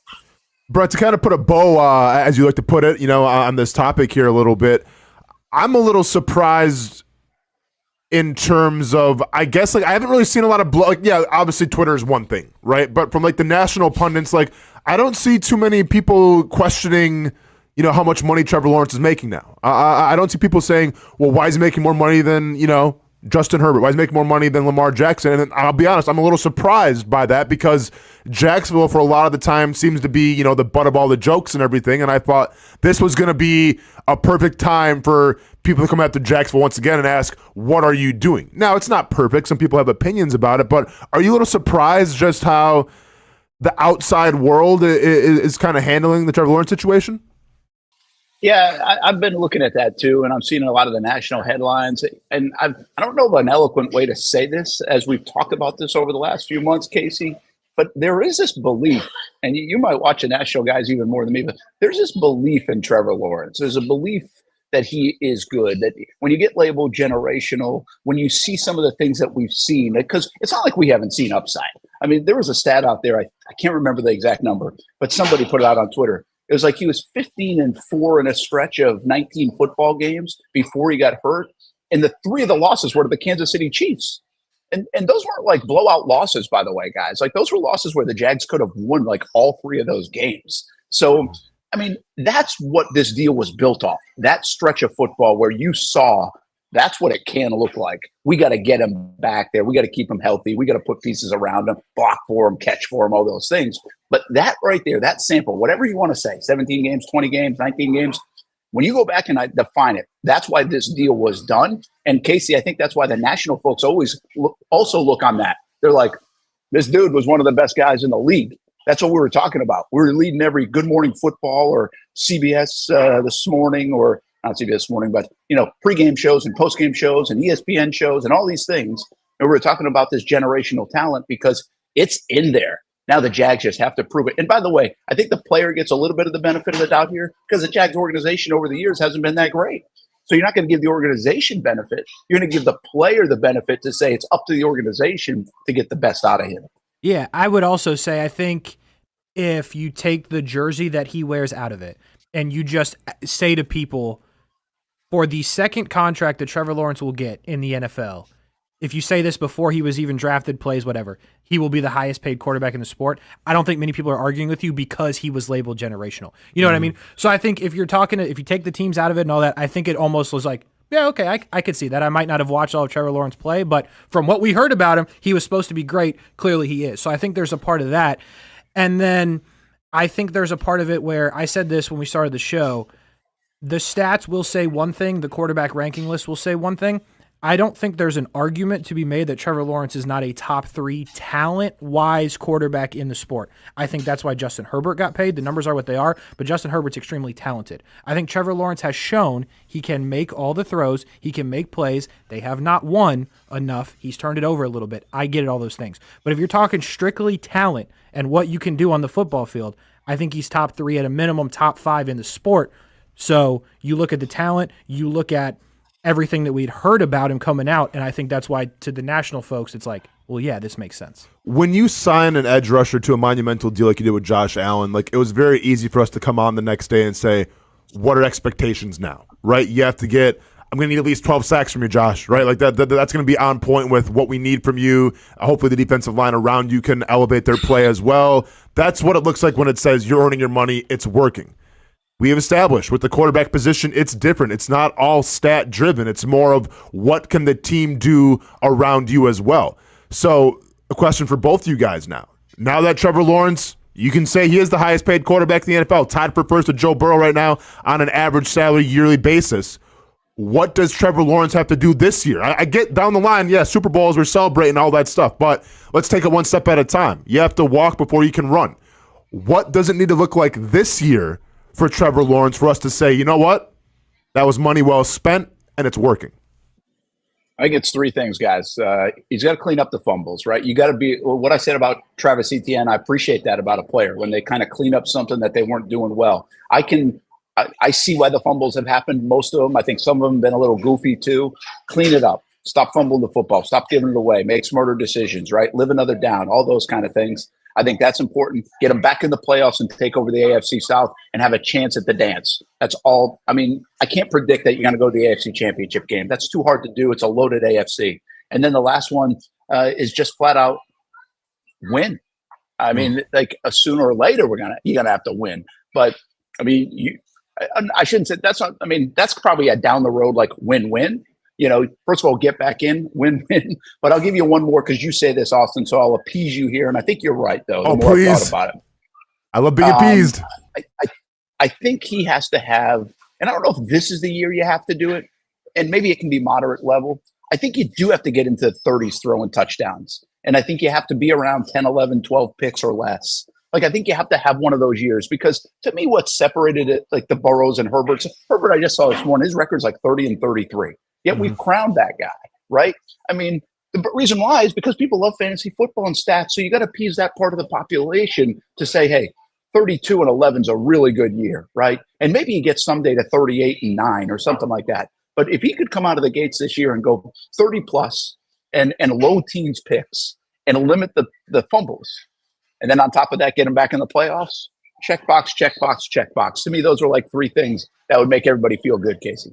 Yeah, I think the fumbling is extremely important because I think at times you can live with interceptions. Not a ton of them, not a Jameis Winston scenario, but I think you can live with some if it's like I'm trying to have Brian Thomas Jr. make a play, it didn't work. Like you can live with those. The fumbles you can't live with. So I'm with you there, Brent. But I think this year it's simply you need to overtake Houston because now you're paying your guys like they're the best in the division. So do it, and you got to win a playoff game. I think you do. If you have the coach who we think you do in Doug Peterson, if you have the highest paid quarterback in the sport, because I'll say this to you, with Joe Burrow coming back healthy, they're expecting to win playoff games. And he's they're tied highest paid quarterback in the sport. So if you're the Jags, you are expected, in my opinion, to figure out how to get back over Houston and win a playoff game because that's what you've committed yourself to. You're paying a defensive player huge money. You're paying a quarterback huge money. You have a coach that you think is damn good. You got to figure out how to do it this year. You can't. I don't think just getting there is good enough. I really don't. Yeah. Because last year they should have been there if they didn't totally collapse. Hey, by the way, I'm back in a big way considering we're blowing through commercial breaks instead of and just going. We're nice look at us. 40 minutes. No. We're all good, man. But I think Nick, we okay for a couple more minutes? Yeah, we're fine. It's fine. Real quick though, Brent. So, obviously this is a big thing for Jaguars fans now. The weight is off everyone's back. We can move on. Fantastic. What does the rest of the NFL look like now, though, in terms of guys like Tua, in terms of guys like Jordan Love? Like, are they about to eclipse Trevor Lawrence? Are we going to say, wow, you kind of got a Christian Kirk deal when it's all said and done? Or did Trevor Lawrence set a precedent, becoming the highest paid player, and now everyone's got to kind of fall in line accordingly below him? That's a really good question. I do think, guys, I'm going to keep pounding this. I know everybody's looking at that $55 million and equating it to Burrow. I just saw another Spotrac, I think, tweeted it. I retweeted it. The number to look at is percentage on the cap, right? Because we're talking about inflation. And I think that's an important thing to continue. I didn't think about it until recently, and I think that's where the agents work off. And so when we're looking at these deals, I think it's important because the cap keeps going up. And so, I mean, look at Nick with the pull. Nice. Sorry, Brent. Great job, Nick. I mean, he's a 10th quarterback in the league based on this, right? And so if we had said the average year is 10th in the league or 8th in the league or something, like nobody would be like, oh my gosh, look at the deal they did with Trevor. So I just think this is an important number. I know it's math. Hamby's not here. We can all succeed. But Trevor Lawrence, $55 million is more like $60+ million for Burrow in today's dollar, the way the NFL is. So that's important. And that means, to answer your question, Austin, Tua, Dak Prescott, Jordan Love are probably going to slot right in around Trevor Lawrence and be in that same category. I think he set the precedent. I don't know how much people will eclipse. This was a lot of guaranteed money, $200 million, I think 142 at signing.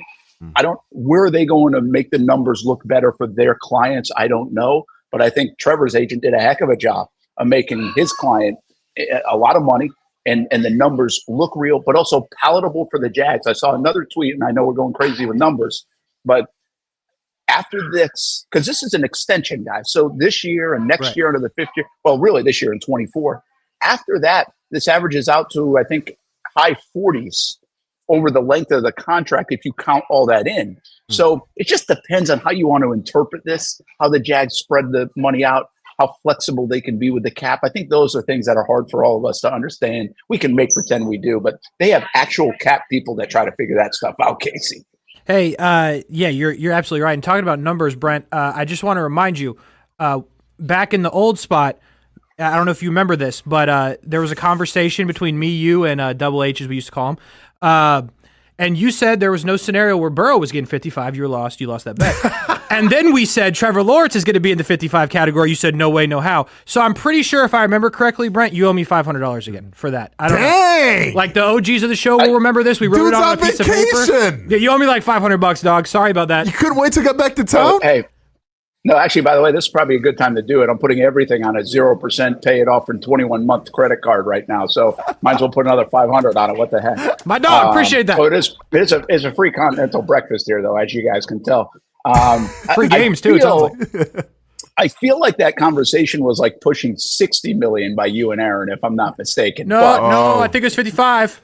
Is there audio? I mean, is there proof? Oh, there's definitely audio. Every show we've ever done is still on YouTube. Well, then Go back and find it, Casey. It's and written collect your down. check. We just got to find the paper that he wrote it down on, but I'm pretty sure it was $500. We did a lot of $500 bets last year. Oh yeah, I'm going to get out of here in a couple of minutes, or my wife's going to start getting mad at me. But we are driving down to Dodger Stadium tonight. I see Ohtani. If I could get one thing signed by Ohtani for you, Kasey Kuhrts, maybe that would make up for the $500. A betting slip. Well, maybe not a betting slip, but no, okay. Sorry. I take it. You know what? Yeah, that would make up for it, or like a bobblehead. Well, not a bobblehead. You still owe me some money too, but I'll take a bobblehead if they got it.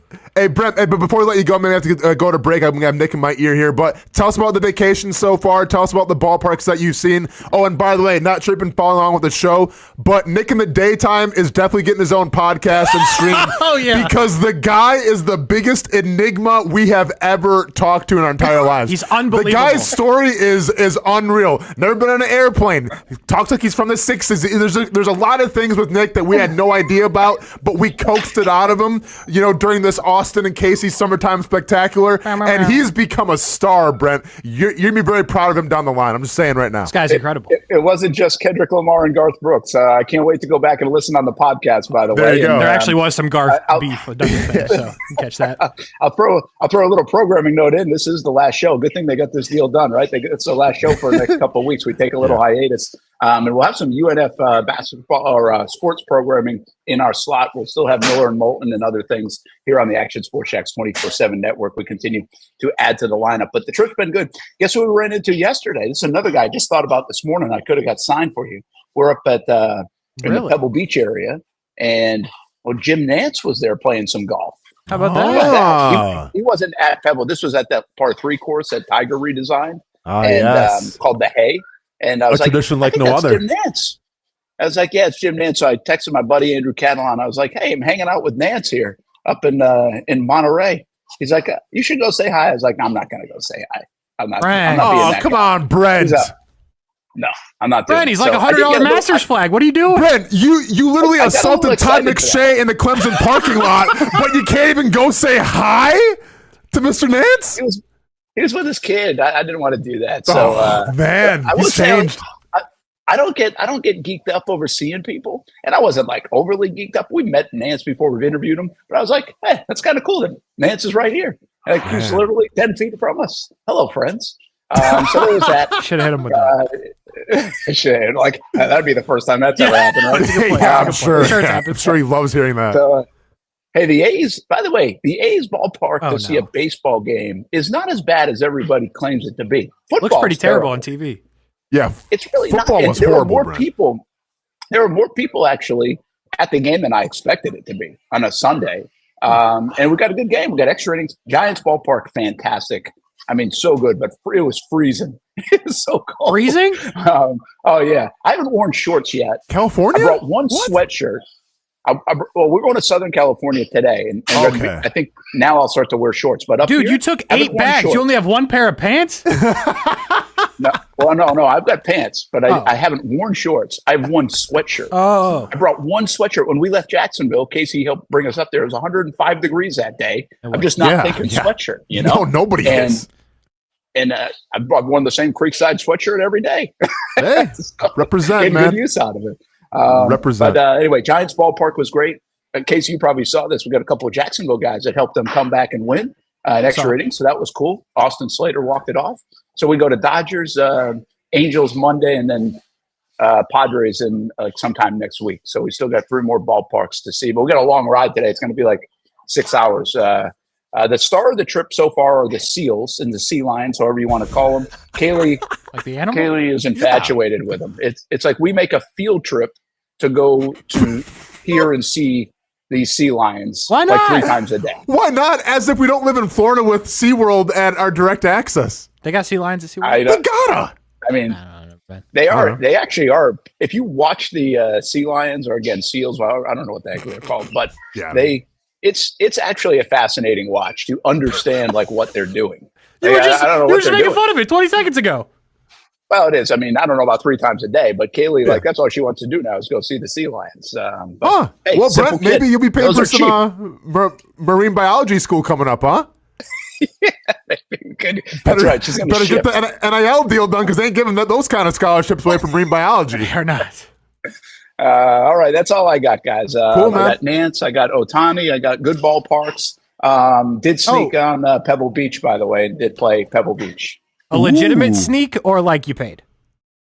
No, we paid. But so a quick story. Let's go. Quick story. We weren't going to do Pebble Beach because it's crazy. Obviously, the rate to play the course, I was like, I'll splurge and do that, but I don't really love doing that. I'm not a Treat yourself, Brent. Pay for golf guy, right?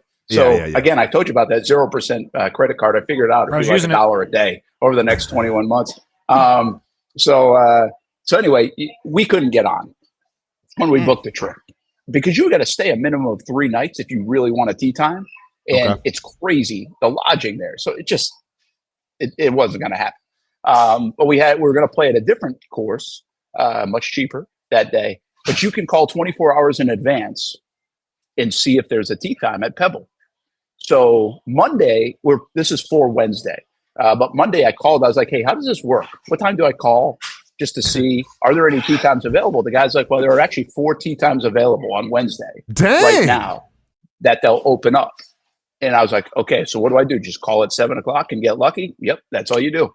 So I called at 7 o'clock Tuesday morning from up in San Francisco, and I can't get in. Nobody's picking up. I'm like, son of a gun, I'm not going to get on it. Just the way it goes right now. Because I was calling, like, I called 6:57, 6:58, 6:59.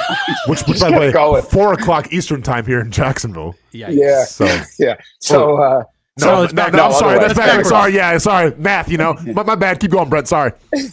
So you are okay, Hamby. It's okay. So anyway, I get through, and the guy's like, hey, we got 5:50 in the morning. And I'm like, is the sun up yet? I'm like, 5:50. I was like, what time does the sun rise? Yeah. He's like, 5:49. Okay. So you were first? I said, so we were the first tee time. We got 5:50, first tee time off. That's and sick. It was cool. Yeah, it was cool. Like I didn't play great. Even Ty didn't play great, but it didn't matter. It was cool. And we played. It was actually good to be the first ones off because they were like 6-hour rounds of golf, and for people who play golf, that's not an enjoyable round of golf usually. So we get to set. There was a lot of pressure on us. We had to set the clock for the day. Yeah, and so we did that. What's the cool thing about golf is you meet people, right? We played with a couple of guys from Idaho. Guy was taking his dad on a 70th birthday trip, and then yesterday we played another round of golf. Played with a couple of people from Minnesota. Minnesota. Oh yeah, there. Yeah. Nice, So, Brent. anyway, I mean, Brent, it sounds like to me, Pebble Beach kind of took care of you a little bit. Maybe put him on the Dream 18 card, huh? I mean, Dream 18 card exclusive, Pebble Beach. Trying to help you out. Like you go into a raffle for a Pebble Beach hat. Yeah, there you go. that could work. But I did sport the Dream 18 hat at Pebble Beach. Nice lid you got on there, Casey. Casey's rocking right now, man. I've been wearing this lid since I got it. This is my second one. Still in great condition. It's a great hat. Second one? Okay. Oh, yeah, dude, the first one destroyed it. Wore it every day for months. All right. Last thing, I got breakfast right over here. What are you eating at the Continental breakfast? We got everything. Like Fruit Loops. We got corn flakes. We got pancakes. We got waffles. We got eggs and bacon. Waffles, Brent. What are you eating at the Continental? I'm definitely using the waffle maker because to me, I like to play with my food, so I love using that waffle maker, turning it upside down. Oh yeah, I mean, it's something magical about it. I don't know how it works. I'm not a scientist or anything, but it's fun to use. So go ahead and put some chocolate chips in there, some blueberries, make a waffle, and maybe get some eggs too. Usually the eggs at hotels aren't the best, mid at best. Yeah, you're going straight waffles, pancakes, maybe some bacon, a little bit coffee, some orange juice, maybe some cereal if I can fit it in. And Brent, by the way, since it is Father's Day weekend and happy Father's Day too coming up here, do you have any fatherly advice that you received over the years that you'd like to share with the show? I think we're going to do that maybe like in the next segment or something, just talking about fathers and Father's Day and everything. I don't know if this is the greatest advice or not. The one thing I remember from my dad telling me. Cut him off. I'll give you two pieces of fatherly advice. One's from Stepdad, because I actually recently asked him this question.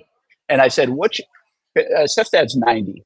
And so I was like asking him some questions, and I was like, I don't know why I got on this, but I did say, what is your best parenting advice you think you've ever given? Or your best parenting move? Not necessarily advice. Like, what is your best parenting move? And he said something to the effect of, he's like, hey, you got to save for tomorrow right? In terms of maybe it's putting in your 401k and other things. Casey's at an age, or Nick, young guys, putting your 401k and all that kind of stuff, right? For down the road. Casey's like, what's a 401k? But yeah. Yeah, I know. I can see that. I don't think they offer it on the chasing autographs at the airport. It's not in the cards, my boy. No, it's not in the cards. There's no benefits? All right. No benefits there. Not going to match 50%? He said, you know, you got to save for tomorrow, but not at the expense of like going out to dinner and having a good time today, you know? Because I think what happens is people realize, like, when you get a little older, first of all, people want to retire, and then they're like, I got to go back to work because I'm bored. Or some people get sick or something like that, and so they saved all their life and didn't get to enjoy any of it anyway, right? So I always thought that was pretty cool. He said that, and so I thought that was interesting. And my dad, when we first purchased a house, I was like, should we get this? Like, maybe you can afford a little bit more, but it's pushing the envelope. And he had said, and I don't know if this is good advice or not, but he told me, and it's worked out pretty well in our life, is like, you should buy more toward the top of what you think you can afford. Because depending, like, again, if you're in your late 20s or your early 30s, now it's a little different in today's landscape. Housing is so expensive, but you're probably going to make more money. At least your hope is that you're going to make a little more money at you're 35 when you were 25, unless you're Trevor Lawrence. Unless you're me. Playing NFL, yeah.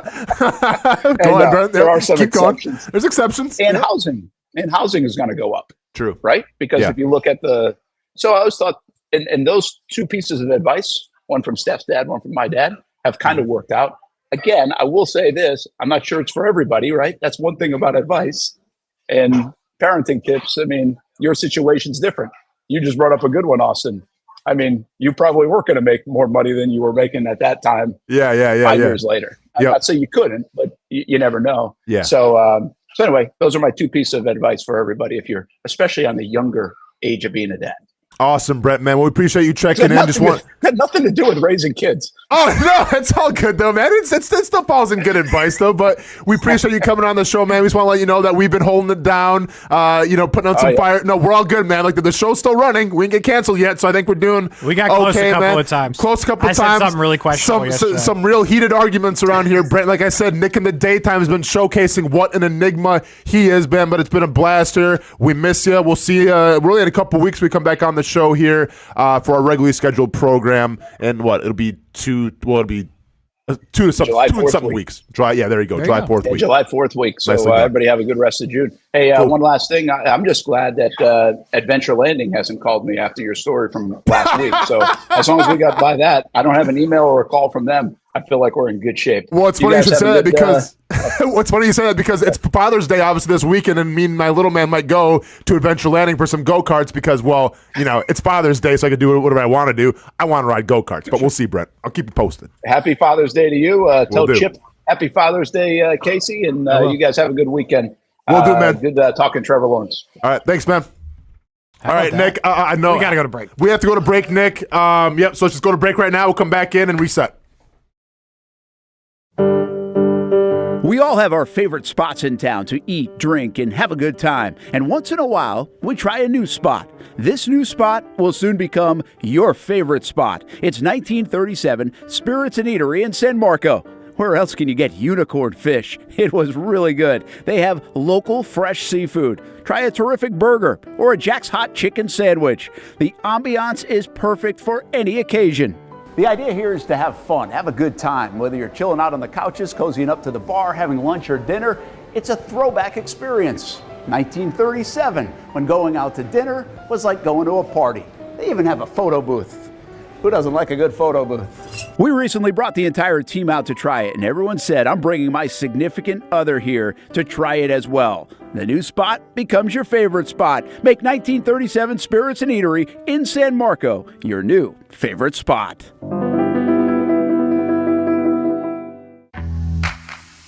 What started out as better people, better projects just keeps getting, better. That's Better Exterior Solutions, ready to help you create a better outdoor experience. Check this out. Motorized pergolas are the latest in technology to transform your outdoor space. Beautiful day? Let the sun shine through. Summer rainstorm? These pergola systems close automatically to keep the weather out. From residential to commercial uses, Better Exterior Solutions has products customized to meet virtually any existing architectural structure. With retractable awnings, screens, and hurricane shutters too, if you want unparalleled quality and expertise, you need Better Exterior Solutions. Get a free estimate by visiting betterexteriors.com or calling 904-902-4999. Better Exterior Solutions. Experience better. You trust CGC to make your water great, and now you can trust CGC with your plumbing needs as well. Fast, convenient scheduling, licensed and insured. A quick call away at 904-552-1242. You never know when you're going to have an issue with a shower, toilet, or maybe it's a sink that sometimes is easy to fix. All right, let's be honest. I'm not fixing anything.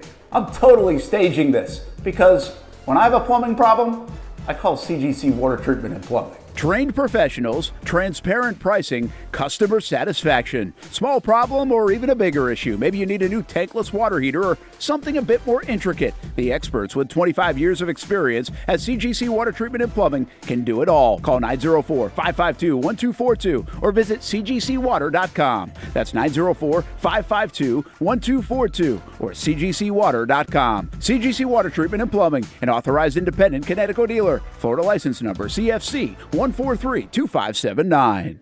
The friendliest golf course in town, the Golf Club at Southampton. Local golfers have no shortage of options when it comes to picking a course to play here in Northeast Florida year-round. Yet time and time again, I find myself here at the Golf Club at Southampton.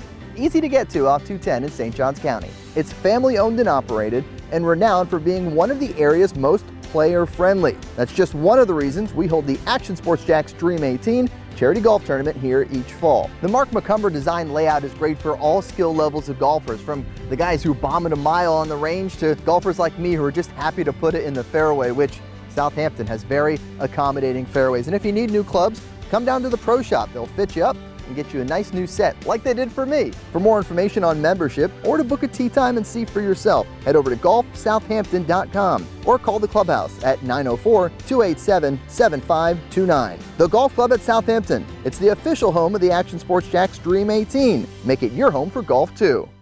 It's the place we party in football season with Jaguars All Access. Welcome to Spring Sports Brewery, everybody. Say hello to our guest tonight. That is Trevor Lawrence. You can bring your party or event to Spring Sports Brewery in Springfield any day and any time. Rehearsal dinners, corporate events, birthdays. Here at Strings, you can enjoy the inside area and the outside area. Good for any weather, good for any occasion.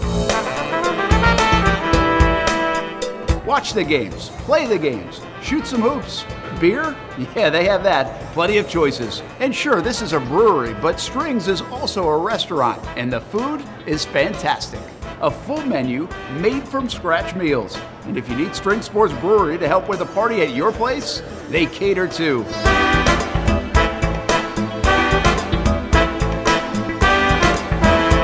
Family, beer, food, sports. Spring Sports Brewery in Springfield.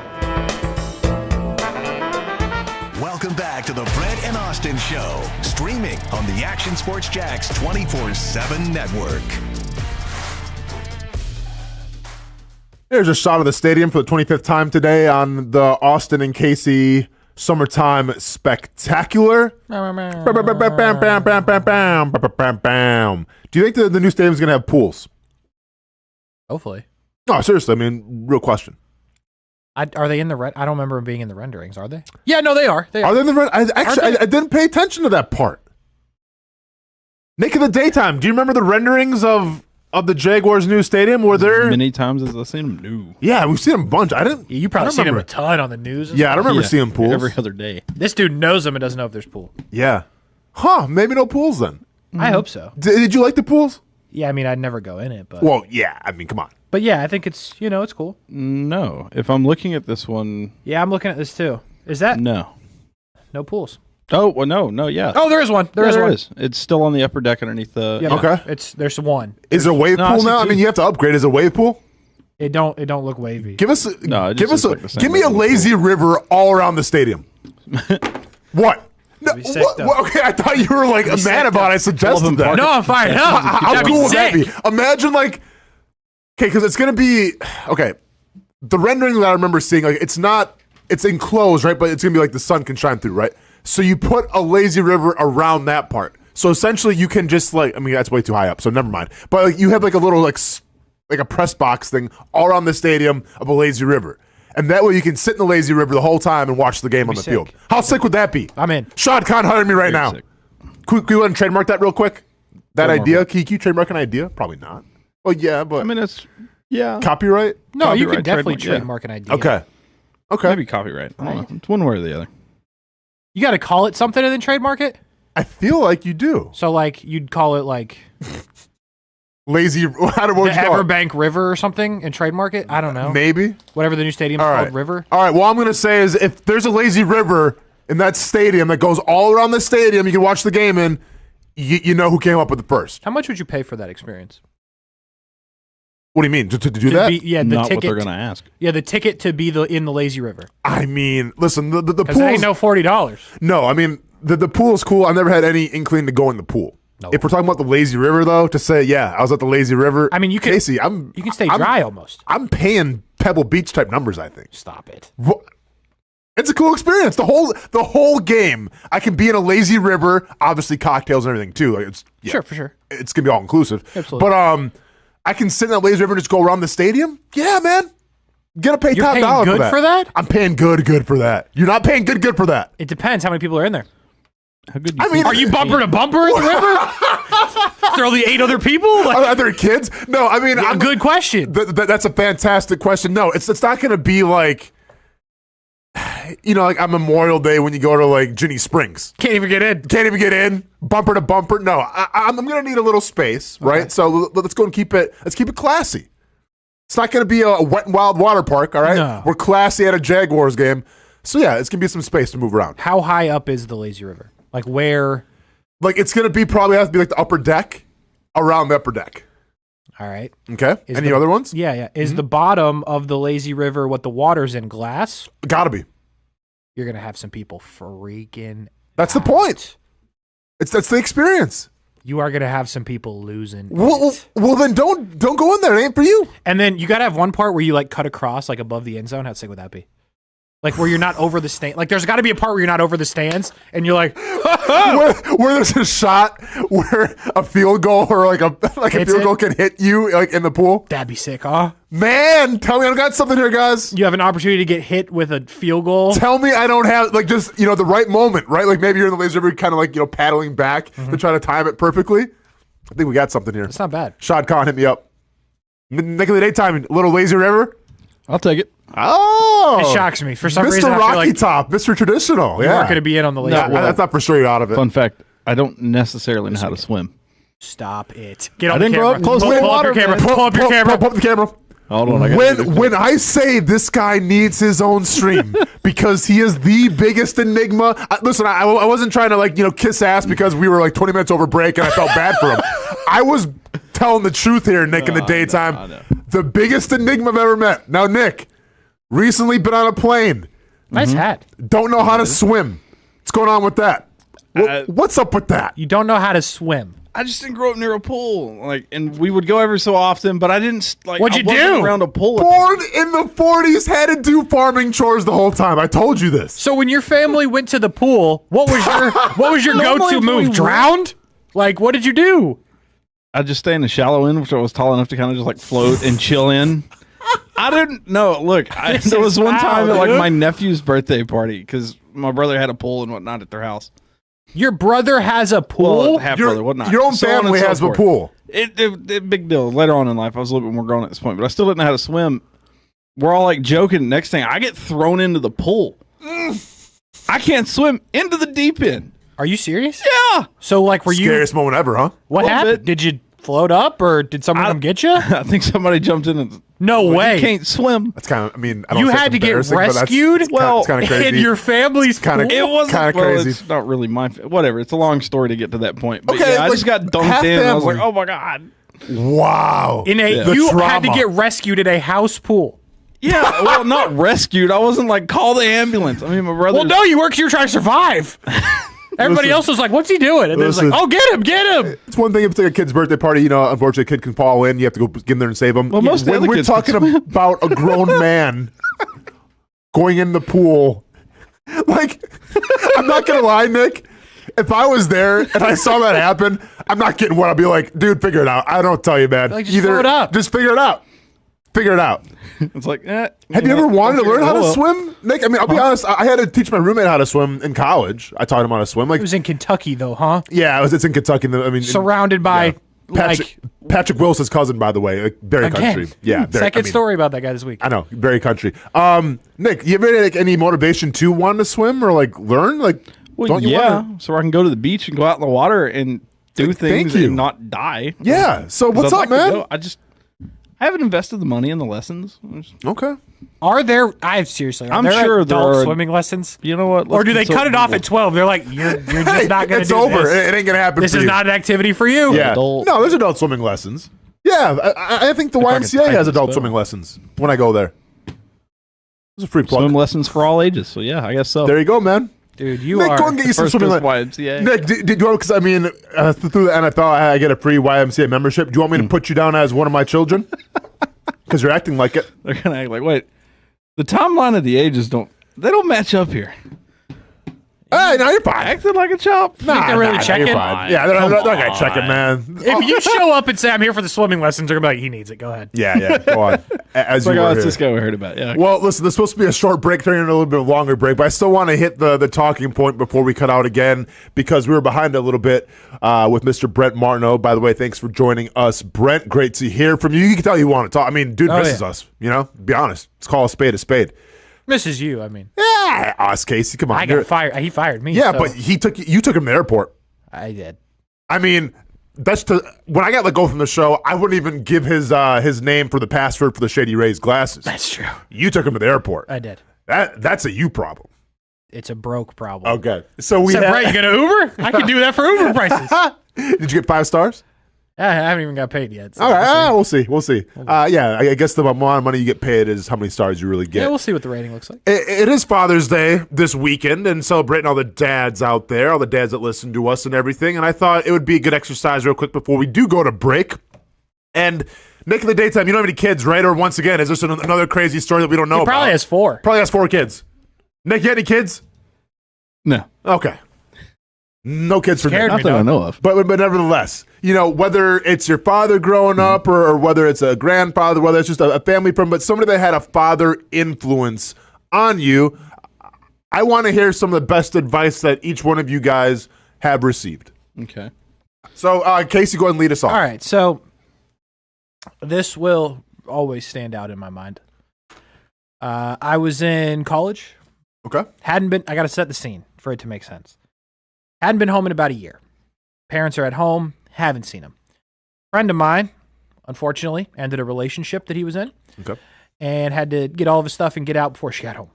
Oh. So I that's a came rough home, one. not really to see my parents, sorry, guys, to help my friend move his stuff out. We did that, and then we evacuated to my house where my parents were, who I hadn't seen again in about a year. So we're there doing our thing, about to leave. I'm not sure when I'm going to see my parents again. It's been about a year, might be another year. My mom, you know, I love you, all that stuff. I'm getting up to leave, and my dad, Chip Kuhrts, not as good to see you, not I love you, Yeah. not be safe.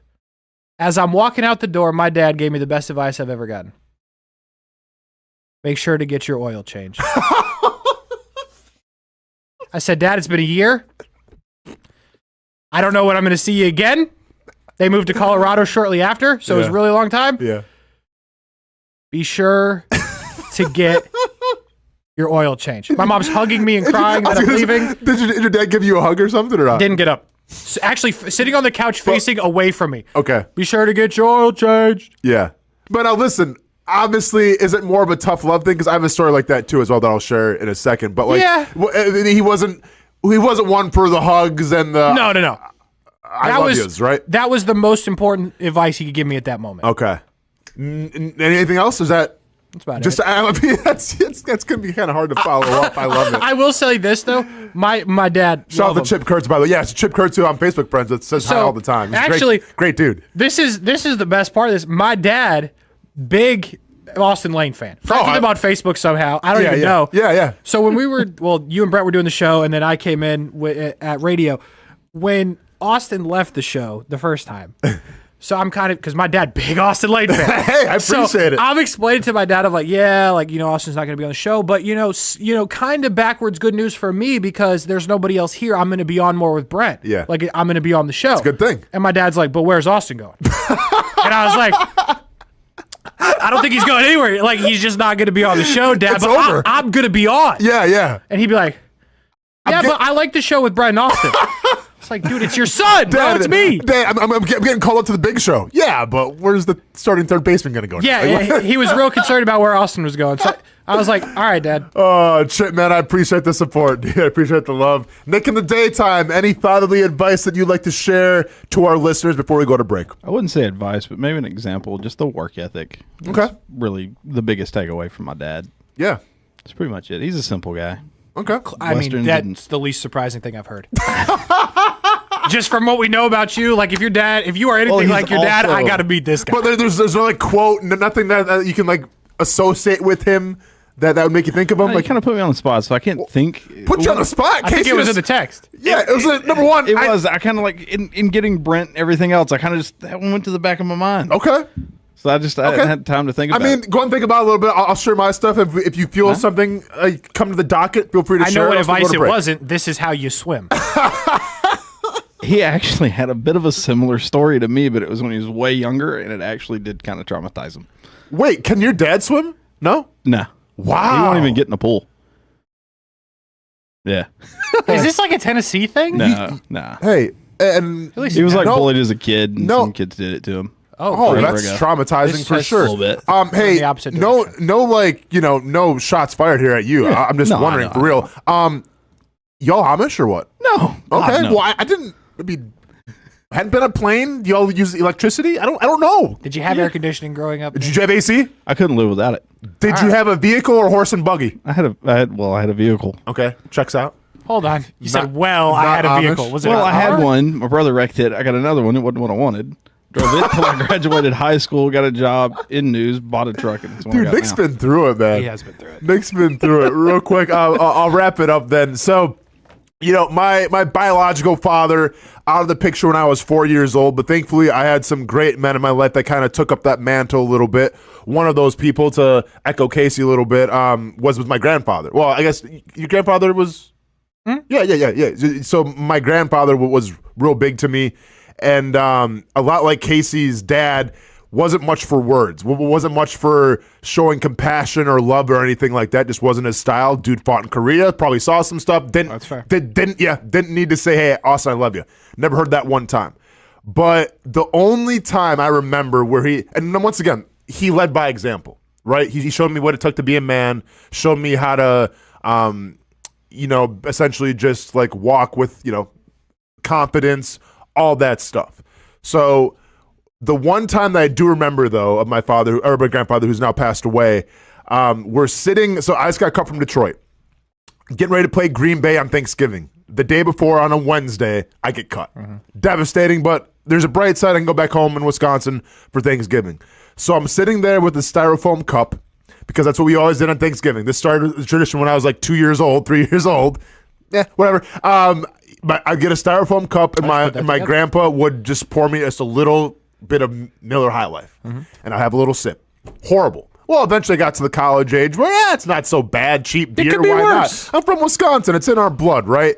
So that one year we were watching the Super Bowl halftime show after Thanksgiving dinner, getting ready to take our naps because the tryptophan from the turkey is starting to sink in a little bit. He turns to me and goes, so you're still playing football, right? I'm like, yeah, I just got let go by Detroit, but it's still going good. I'm still doing my thing. And he goes, you're doing pretty good for yourself, huh? I go, yes, sir. And he goes, yeah, I thought so. And that was it. That doesn't sound like anything to anybody, but to me, that was everything.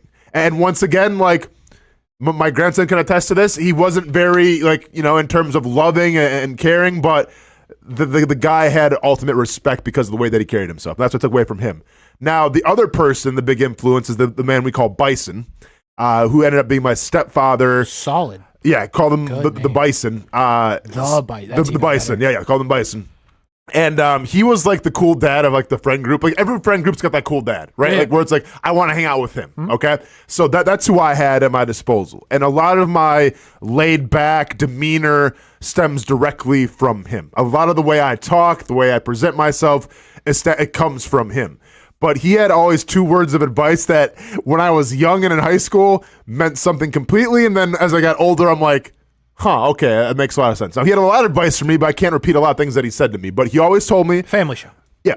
He always told me before I left for, going out in high school with some friends and everything, he always told me to be cool and keep my nose clean. I take that for how you want. Stay out of trouble, obviously, is what I thought. But then also, I guess, narcotics were a thing that I didn't even know about in central Wisconsin. But yeah, so be cool and keep your nose clean. Nice. And then the other advice I got from that really sticks out to me, it's tattooed across my ribs. When I was getting ready to go to college, sight unseen, to Murray State University, I was definitely nervous. Didn't know what I was getting into. It was a long ways away from Wisconsin, right? I had my friends there. Everyone else was kind of staying around, working or going to school, but all my friends were together. And I was the one that was kind of venturing out on my own, doing my thing. And he told me that, Austin, hundreds of people are going to like you, and even more are probably going to hate you. But as long as you can look in the mirror every single day with a smile on your face and stay true to who you are, you're living life right. So every single day that I get up in the morning and I brush my teeth, I look at myself and say, can I smile or can I not smile? And every single day I smile, and that means I'm staying true to myself, and that comes from my stepdad, Bison, a.k.a. Mark, so I appreciate that advice as well. Nick, in the daytime, anything else you want to throw on the docket, or should we cut the break here? No, after that, I think I'm going to let that be it. That was good stuff. That was good, yeah. some good, but real quick, before we go. Yeah. I mean, your son's here with us in the studio. Yeah, don't put him on the spot. No, I wasn't going to. You moved the microphone way away from it. No, it's fine. Here. I was going to put you on the spot and say, is there any advice you've given him that stands out? You know what? We just ask him ourselves. Did you want to say any advice that I've given you? Hold on one second. Let's get the mic. All right, is the mic on? Yeah. This is spontaneous. Here we go. Okay. Ronan. I didn't prepare you for this. No bad words or anything, right? Please. That's it. Please. That's the advice. No bad words. No. That tells you what we need to know. Hey, any advice that I've given you, anything we've talked about, feel free to say it. Please make me look good. Okay. To always do my best There you go. and always forward to my future, and to always work hard every day, and always be nice to everyone. Even though if some people are like not that nice, that's all right. We still got to be nice to them, even though if they're not nice to me, that's all right. Look at that. And okay. TED Talk, right? What else we got? that's technically all I've got right All right. now. That's good. That's solid. Take it. Yeah. Put him on the spot and everything Ronan works. Lane, ladies and gentlemen. All right, let's cut the break on that point. Appreciate you, little man. Hey, money. Hey, checks in the mail. Check the Venmo. Yeah. In Northeast Florida, we love hanging out on the back patio, maybe grilling out lunch or dinner with the family, enjoying the good weather, or maybe enjoying the big game on the TV. Or maybe your favorite team in town, the Action Sports Jags team. This is great, except for when it's really hot or the bugs start coming out. But what if you didn't have to worry about that? Titan Outdoor Solutions will make your outdoor area a comfortable spot, any time of the day, any time of the year. This makes too much sense. Titan Outdoor Solutions can give your home an upgrade. Customized pergolas, awnings, controlled shade, even retractable screens. The solution to beating the heat and the bugs and getting more use out of your home is Titan Outdoor Solutions. And this can even help prevent storm damage at your home. Living in Florida and living in your home is already good. Now make it great. Quality products, custom work, locally owned and operated. Visit TitanShuttersAndScreens.com or call 904-484-7580. People helping people is at the core of what Alive Credit Union is all about, and it's been that way for over 70 years. From 1954 to 2024, the mission remains to inspire financial wellness and give you a financially fit lifestyle. Alive Credit Union and its employees are committed to not only serving their valued members, but also our community here in Northeast Florida. That commitment includes a partnership with the Action Sports Jacks 24/7 team as the presenting sponsor of all Armada men's and women's broadcasts this summer. Action Sports Jacks and Alive Credit Union, a partnership that just makes sense when it comes to covering Northeast Florida. Alive Credit Union's commitment to our community also involves serving the financial needs of our first responders through the recent merger partnership with City and Police Federal Credit Union. Join the community and become a member of Alive Credit Union today. Find out the many ways you can be inspired in financial wellness at alivecu.coop. I've been telling you about CGC Water Treatment and Plumbing for a long time now. Their drinking water systems remove up to 99% of contaminants. We've had a Connecticut water softener and drinking water system in our home for more than 7 years. You can see the difference whether you're washing clothes, the dishes, or what I like to do most, fill this up for some coffee every morning, and mostly all day. Remember, if you're not filtering your water, you are the filter. Don't be the filter. Right now, you can save $1,000 or more when you bundle the Connecticut Premier Softener with a Connecticut K5 drinking water system. The experts at CGC Water Treatment and Plumbing will test your water for free and determine your water score. Don't know your water score? CGC will find out and recommend the appropriate Connecticut water treatment solutions so you can improve it. Call 904-552-1242 or visit cgcwater.com. Financing options available with approved credit. CGC Water Treatment and Plumbing, an authorized independent Connecticut dealer. Florida license number CFC 1432579.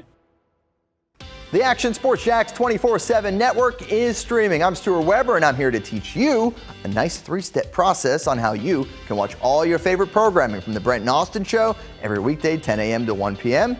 or the Cup Date with me. It's fantastic. We talk NASCAR. It's a great time. Wednesdays at 1 o'clock. All right, first step, easy. Download the Action News Jacks app. You probably already have it downloaded on your phone, so you might already have that one taken care of. Step 2, see that stack of pancakes up there? You click that stack of pancakes, and it's going to bring down step number 3, which is a full screen of all the different streams that you can click on, including the Action Sports Jacks 24/7 stream. You click that, the video's rocking and rolling on your mobile device, you're watching all the shows you want to, and you're having a good time. You can also do it on your smart TV with the Action News Jacks Now app. I do it on my Samsung TV at home. It's a great way to watch it on a nice, large screen for all the content. That's the Action Sports Jacks 24/7 network. Hope you can find it. Everyone loves a good game night. Here you don't have to be the host. You don't have to clean up. They bring the food and drinks to you, and you can watch whatever you want on the big screens. It's more than a card room. It's a night full of fun with friends. Best Bet Jacksonville, Orange Park, and now the newest location here in St. Augustine, right off 95 at exit 311. A brand new clean room, a full bar and menu, my favorite sushi in town, and I love the fries too. You don't have to just play poker at Best Bet. That's why I come over here to the table games and play one-card poker. That's a pretty good card and a win. One-card poker is like war as a kid, you against the dealer. And this isn't the only fun table game to play. A friendly staff, a lot of fun. It's a good night out at Best Bet Jacksonville, Orange Park, and the newest location in St. Augustine. You can be a serious player or a novice. It doesn't matter. If winning equals fun, you're a winner every time at Best Bet. I'll save you a seat, and I'll see you down here at Best Bet St. Augustine. Welcome back to the Brent and Austen Show, streaming on the Action Sports Jacks 24/7 network. Welcome back to the Austen and Kasey. I guess we'll throw Rowan in there too. Summertime spectacular. No. You said your piece. All right. I'm not trying to get in trouble for child work labor, because we can't pay you, dude. So you just got to sit there and listen. All good? Join the club. All good, man. I feel like Nick's making a flat rate as it is, so you don't want to make Nick mad either and get more money than he's making right now. Pushing all the buttons, and we're blowing through all the commercials, everything, but he's doing a great job adjusting, and we truly appreciate it. Nick in the daytime, man, like I've said, the biggest enigma on this show. I've never had so much fun learning about somebody. We haven't really got your thoughts yet. What's up? About the big Trevor Lawrence news, man. You said you came here to Jacksonville, became a Jaguars fan. How you feeling about it? I'm feeling great. Trevor's the guy. I grew up not too far from him. I saw him play in high school, followed him through college. Should have been a Tennessee guy, but I'm thankful. No, with him, pause. He grew up a Tennessee fan, but I'm happy for him that he didn't go. Well, he grew up a Peyton Manning fan. Was he? He was born in Knoxville. Come on now. He was a Tennessee fan. Okay, that's true. He was born in Knoxville. So Yeah, that one hurts, huh? But Clemson and everything. Same color, too. no, it's wrong orange. What is your orange is burnt orange, right? Nope, Pantone 151C. Dude.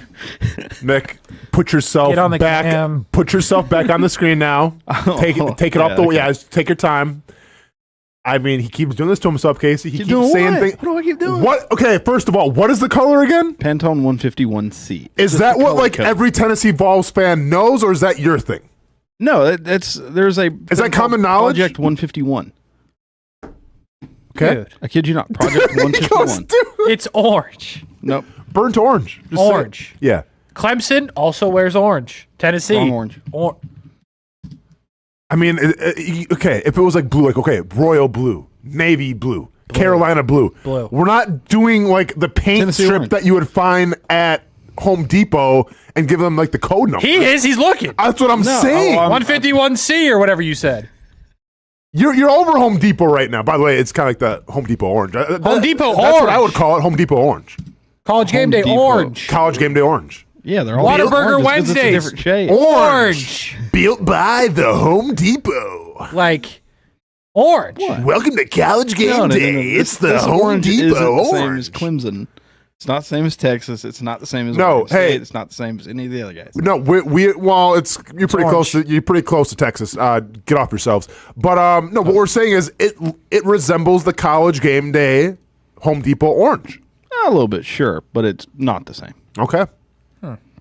College game day. I feel like I could take like I don't know that guy's voice. You know the guy that Yeah. does the I feel like I could take over for him. You could. Like if you ever got strep throat for a day, Probably go yes. ahead and bring ESPN call Austen Lane up. I'll take that. College game day brought to you by Casey and that Nick in guy. the daytime. Brought to you by the Home I wasn't even thinking about Depot. that. But yeah, no. Yeah, it's that guy. Just I don't know. It's just the color code. I don't know who that guy is. But okay, so Nick, so you are a fan though of Trevor Lawrence getting the contract. Oh, 100%. Okay. He is the guy. I've always believed in him. My buddies that are Titans fans, going back to the fact that I just don't like him, it was always overrated or this or that. He's not. He's the guy, Okay. and he's going to be successful. He's brought a championship or a title to wherever he's been. It's going to happen at some point.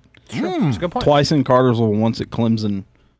It's going to happen at some point in Duval. Yep. Just needs to have the proper people around him, I think. And And I think he's close. I think it's closer than ever. Yeah, I'll be honest with you. I think it's closer than ever. I'm going to temper expectations for this year, but I think you are close. You're on the doorstep to doing something special. And at least I think the biggest part going forward here, guys, with this whole Trevor Lawrence deal and what it means and everything like that, like, yes, he's your franchise guy, but now it's consistency, right? Like, you had a taste of the promised land back in 2017. And that window shut faster than Nick in the daytime sinking to the bottom of the pool when somebody throws him in. It was a rock. It was like that. You know what I'm saying? Like you want the consistency. You want Nick to wear some water wingies and float and just stay above water. That's what this team is lacking right now. And I get we want to say you want back-to-back winning seasons and you want to hang a banner because of that. Sorry, that's not good enough to me. Like I get in terms of the last couple decades, like yeah, that's good. But expectations got to be higher than just two back-to-back winning seasons. Like, you thought Indianapolis hanging the banner saying AFC playoff, whatever, contender or, like, participant? Yeah. We're not going to hang the back-to-back 9-win seasons banner. No, but, I mean, yeah, you're absolutely right. And I think when you talk about the consistency, this today says, or yesterday, you can never, ever, ever be that team again. That team that year in and year out won 3 games. You know what I mean? Like that's over now. And I understand you're not going to hang banners for winning 9 games, but you're no longer allowed to be those Jags. Like the expectations will rise, consistency, but for the foreseeable future, you always have to be a team that at the bare minimum is alive with 1 game left to play in the season. Like, Yeah. I think that's just what you sign up for when you're paying your quarterback that much money. Now, I get it. Everyone's paying their quarterback, so at some point, everyone's going to get to that point. But you can never be the old Jags again until Trevor Lawrence is not on this roster. No, and it's a great point. I think it's a point that isn't being talked enough about. Like, yeah, what we're saying, Trevor Lawrence, take us to a Super Bowl. Trevor Lawrence, going to be elite. Trevor Lawrence, the highest paid quarterback in the NFL. But what we aren't talking about is what does this mean for the entire team now going forward for years and years to come. And Casey, I think you bring up a great point that hasn't really been talked about a lot.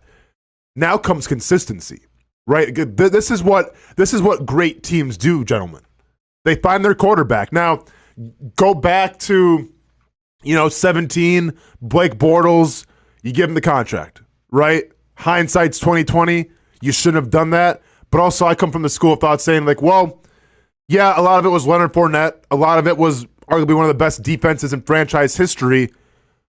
But Bortles was still the quarterback that got him there, to the AFC Championship game for being one play away from going to the Super Bowl. So I'll keep it 100 here. I wasn't mad when they decided to pay Blake Bortles. I think it's going to be the Brock Purdy effect a little bit, where it was like, is Brock Purdy a top 10 quarterback?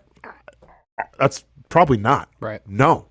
He plays with a lot of great guys. He has a defense that has his back, but that doesn't matter. Because, Kasey, like you said, if he goes to another Super Bowl, doesn't matter. The $60 million man. Yeah, 100%. That's just what the market's going to say. So I wasn't mad when Blake Bortles got his money. Now, with Trevor Lawrence, it does feel different, right, guys? Like, it feels different in terms of we've seen greatness, right? We haven't seen the hieroglyphics of the walk like an Egyptian Blake Bortles throw, right? It looks a little more... Yeah. It looks a little more legit. Yeah, I'm just saying. You remember that? Remember that whole thing? Yeah, exactly. So it looks a little better than what we've seen before. But now comes a time where it's like, you have to be consistent year in and year out. Mm-hmm. And I get it. Injuries happen, knock on wood for everybody.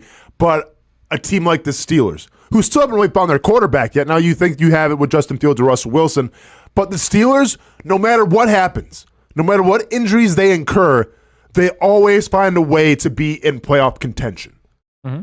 That has to be the next goal now of the Jacksonville Jaguars. Well, and you say the Steelers there, it's obviously the example, but I've been thinking today a lot about the teams that pay their quarterback where Trevor's getting paid. And you go to Cincinnati here. So Cincinnati, when Burrow gets hurt last year, they did not ultimately, do well. But were they not afloat? They were. They came in here and beat the Jags, did they not? So, Jake Browning was their quarterback, and they were winning games. They were still alive going into the last couple weeks of the season. I don't remember exactly when they got eliminated, but they had a chance, and their $55 million quarterback got hurt. So there is other things besides the quarterback, and the Jags now, with some of the additions they made, they have to put themselves in that position. Also, when Lamar Jackson got hurt, Tyler Huntley, it wasn't great, correct? Yeah, but they won a couple of games real ugly. We'll put them in the Pro Bowl too. Right. Yeah. Now they didn't win games because of the quarterback. They won games because of what you're talking about, right? Team overall. The team, and that's just it goes. I think a little bit of what I was saying, where it doesn't matter if you're ready for that or not at this point. You have made your bet if you're Jacksonville. You're paying your guys. You're doing this. You're doing that. You can't go back to where you were. You have to force yourself to be in this consistent spot as an organization. Obviously, it's easier for me to say than them to do, but there's no choice. They have to do it, or people are getting fired, people are getting cut. It'll be a debacle. No, absolutely. It'll definitely be a debacle. And, I like what you said in terms of, I think it comes down to really, and I'm looking at the numbers here, Kasey, and you mentioned this during a break. I want to bring this point back up because I don't think we've talked about it yet. When you take a look at the guys making over $50 million a year, to me right now, and I say outlier with all due respect, but you have Jalen Hurts, who's been to a Super Bowl, right? Has been an MVP candidate. Lamar Jackson, who has won multiple MVPs. Hasn't played in a Super Bowl yet, though, right? No. Yep, but has won multiple MVPs. Jared Goff, has been to the Super Bowl. Been to the Super Bowl. Now, not with the Lions, what he got paid for, but still nonetheless, Super Bowl. Correct. Yeah, he's been to the Super Bowl, and they were, I don't know what you want to count this for, but minutes away from being San Francisco. They should have won that. They should have won that one, yeah. Kind of took the foot off the gas in the second half there. You have Joe Burrow, who been to a Super Bowl. So the outliers here in the, we'll call it the $50 million, the $50 million club, are Justin Herbert and Trevor Lawrence. And ironically, it's two guys that I always seem like are linked together. We always want to say, well, why can't Trevor Lawrence beat Justin Herbert? I've done this myself, right? Because sometimes we let stats tell the story. And I think the story of Justin Herbert right now is, he got paid because of the stats. Now, has he had the playoff success of Trevor Lawrence? No. Right? No, he's not. He has not. But he's had stats to back up how much he's making. His stats are unbelievable. Yeah, correct. I mean, because of what happened here in Jacksonville, and not to cut you off, but no, it's perfect. What happened here in Jacksonville with the playoff game, the way that the Chargers lost, a similar way the Lions lost that we were just talking about, like it feels like Herbert has been the guy that's gotten a lot of that, and he should, right? There's some things that have happened there, but Justin Herbert's stats are unbelievable. When Brent was on, we're talking about, can Trevor Lawrence give you a season where he's doubling up touchdowns, interceptions? You know what I mean? Justin Herbert is going 31-10, 38-15. He was hurt last year, 20-7, 114-42 in his career. Yeah. So like Justin Herbert is the outlier there, but what I started with is I think Trevor Lawrence is top 3 talent-wise. Yeah. Justin Herbert might be the most talented quarterback in the league. You might not go there. That's fine. I get it. But I don't think there's any beef on him getting paid the number that he is because he's that good. So here's the thing I want to bring up, though, with Justin Herbert. When you look at the rookie class of that year, came into, I mean. It's unbelievable. Yeah, Nick, great call here. I mean. And they lose. His rookie year, 20 interceptions. Like, yeah, what one could say, and once again, the Jaguars game kind of found him at the end and everything, but a lot of the team's success stems from Justin Herbert, and I feel like a lot of them not being able to win the big one isn't all his fault. But now it's going to fall on him because you're the quarterback, and that's what you sign up for. So not taking any credit away there, but yeah, 31 touchdowns, 10 interceptions. I mean, to me, it's the 38-15 over 5,000 yards passing in his third year, which really sticks out to me. But here's where I'm going with this. Nobody came into a better situation offensively than Justin Herbert. When you have Keenan Allen, when you have Mike Williams, when you have Austin Eckler, who has kind of fallen off the bat, he's kind of fallen off. He's in Washington now, right? Eckler? I think so. I don't even know where he's at. That's a good point. Yeah. But at the time, a fantasy darling, one of the best running backs, dual threat guys in terms of receiving and rushing in the NFL. He had a great setup. Now, those numbers reflect that setup. We're about to find out what kind of quarterback Justin Herbert is this year. Right now, you have a great coach, I think, and I think you have a great quarterback companion in Jim Harbaugh, but you're about to find out real quick how good of a quarterback Justin Herbert truly is, because we've never seen him have to elevate the play around him. The play around him, I feel like, has elevated Justin Herbert's numbers. So my question to you, Casey, who seems to be a big Justin Herbert advocate. I am. Can he have that Patrick Mahomes effect now in Los Angeles and say, all right, I lost Keenan Allen. I lost Mike Williams. I lost Austin Eckler. Do they have what's the tight end's name? He's super dependable. I can't remember. Well, I can tell you he's not there. He's not there. Okay. And I can't remember his name right now. Forgive me. But you lost all those targets, all those weapons, and you have to start anew.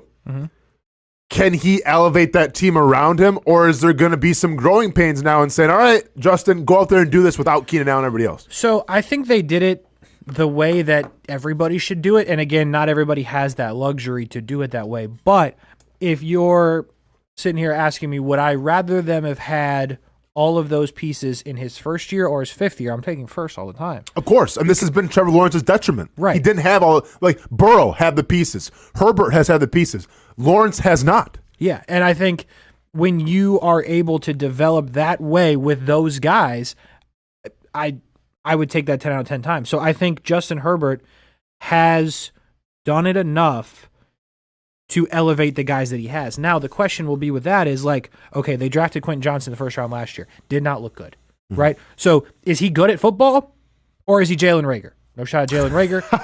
It kind of just happened for everybody. Yeah. But that's the reality situation.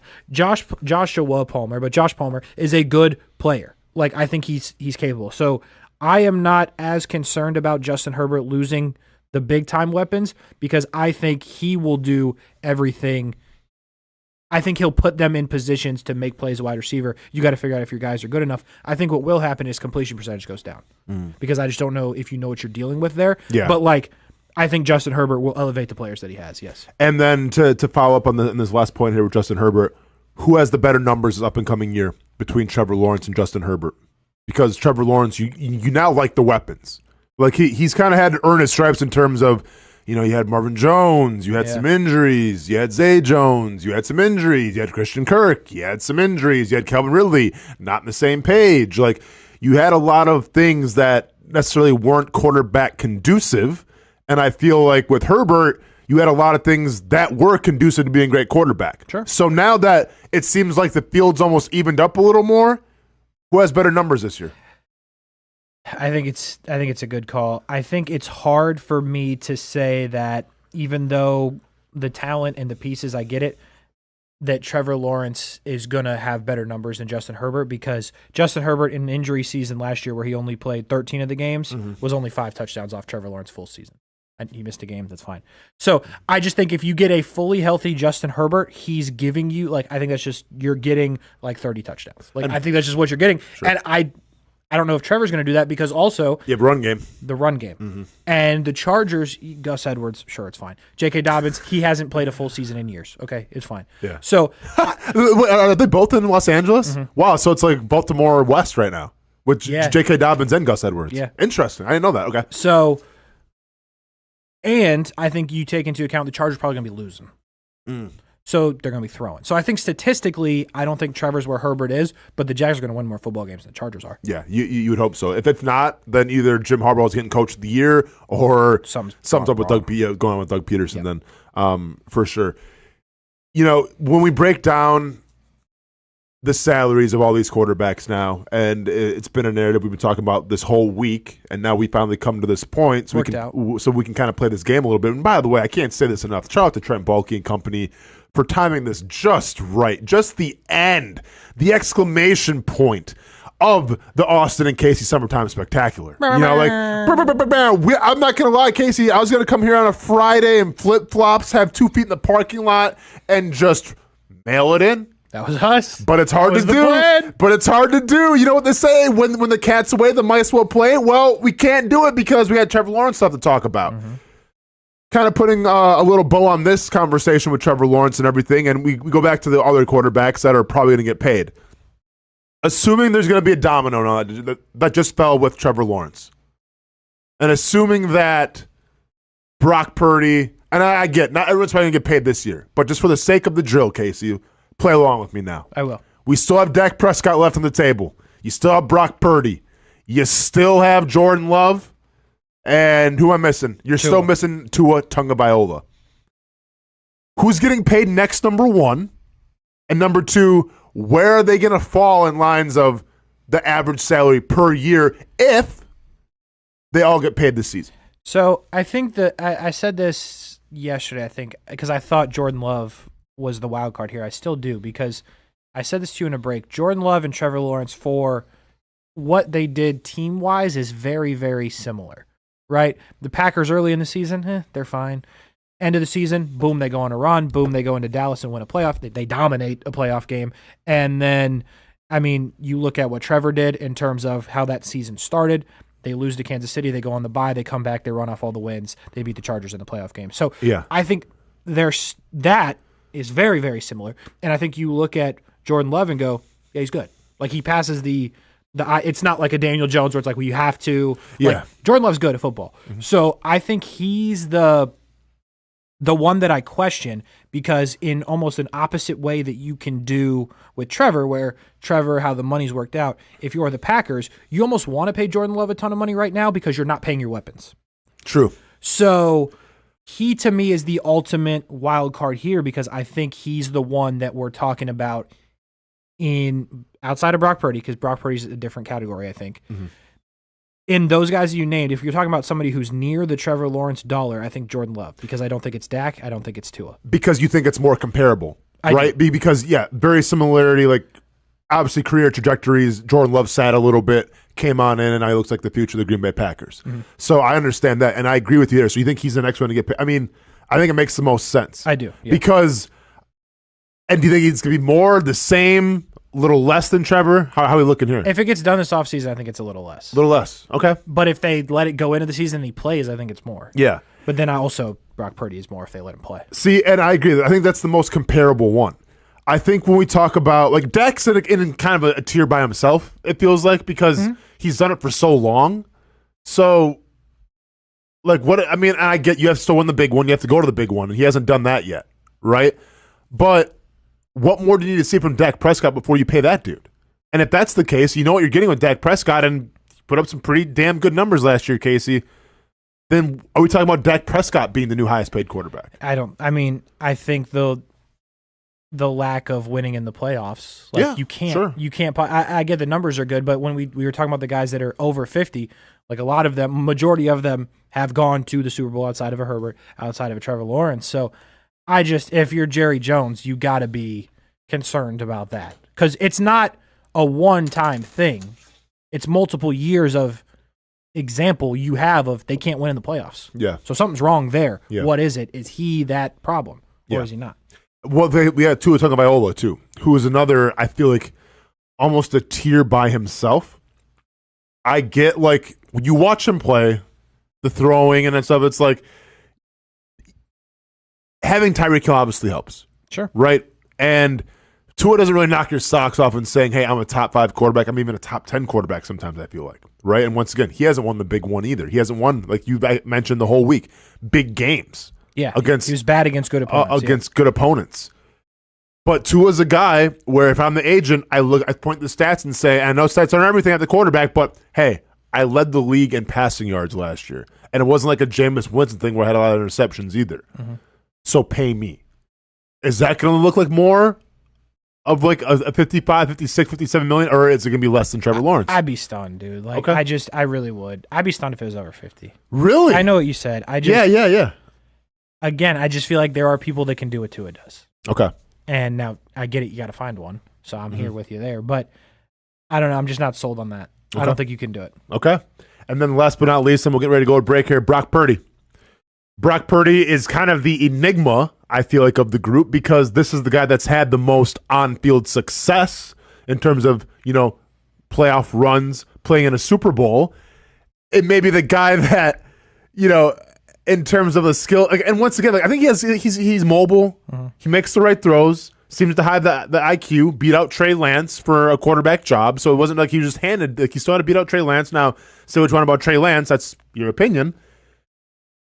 What do you do with him then? Because if I'm Brock Purdy's people and I'm saying, hey, I was Mr. Irrelevant. I'm making rookie minimum. I gotta get some more money. Do you almost fold and cave a little bit to maybe taking a discount with the 49ers and saying, I want to be compensated for what I've done so far? Because injuries can always happen. Yeah, if I'm the agent, I'm like, bro, you just got to hold on. You got to hold on. One more year. What I'm saying? Hold on for one more day. Yeah. Maybe get that credit card that Brent's got for 21 months so you don't have to pay nothing, 0% interest or whatever. Yeah. Because if they stay healthy, they're going back. Sure. So it's always an if though, Casey. You got the Madden curse to worry about now with Christian McCaffrey. Yeah, I would hold on if I was Brock Purdy. I get it. You're talking all kinds of life-changing money. I'm there. But you're talking about if you go back to the Super Bowl and if you goof around and maybe win, all right? Maybe win. Maybe. Then it's over.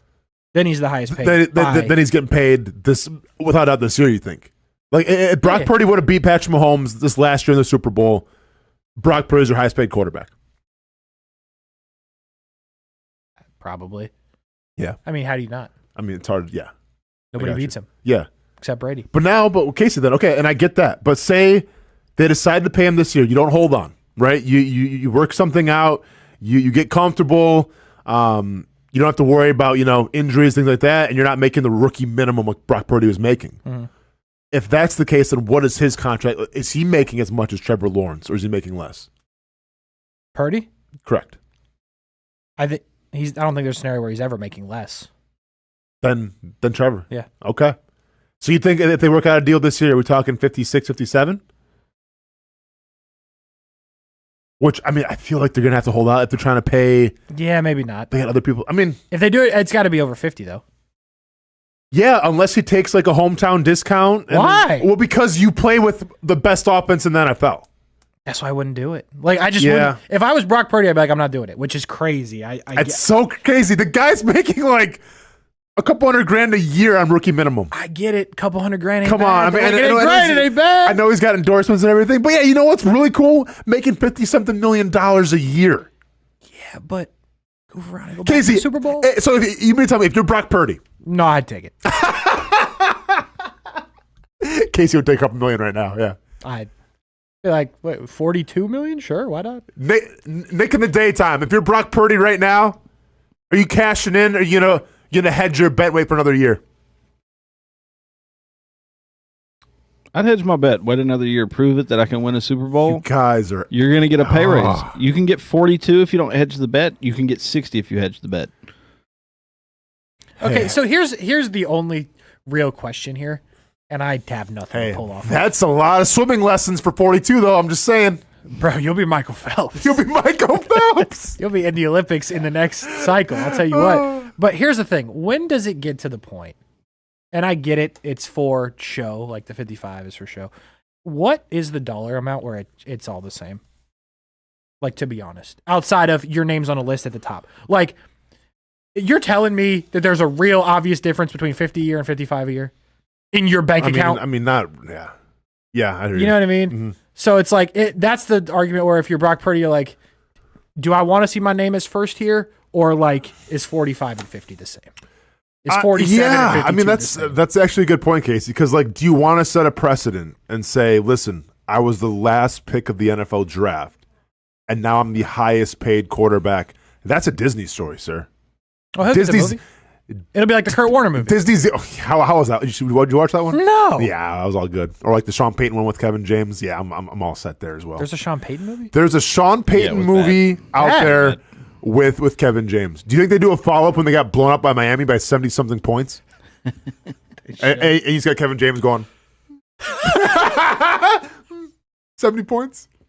But by the way, my son, a giant Broncos fan, and Sean Payton, because 2 Oregon Ducks now, Oregon, whatever you want to call it, Oregon Ducks are playing for them, and my son's a big Oregon, and somebody else, and Troy Franklin, Bo Picks.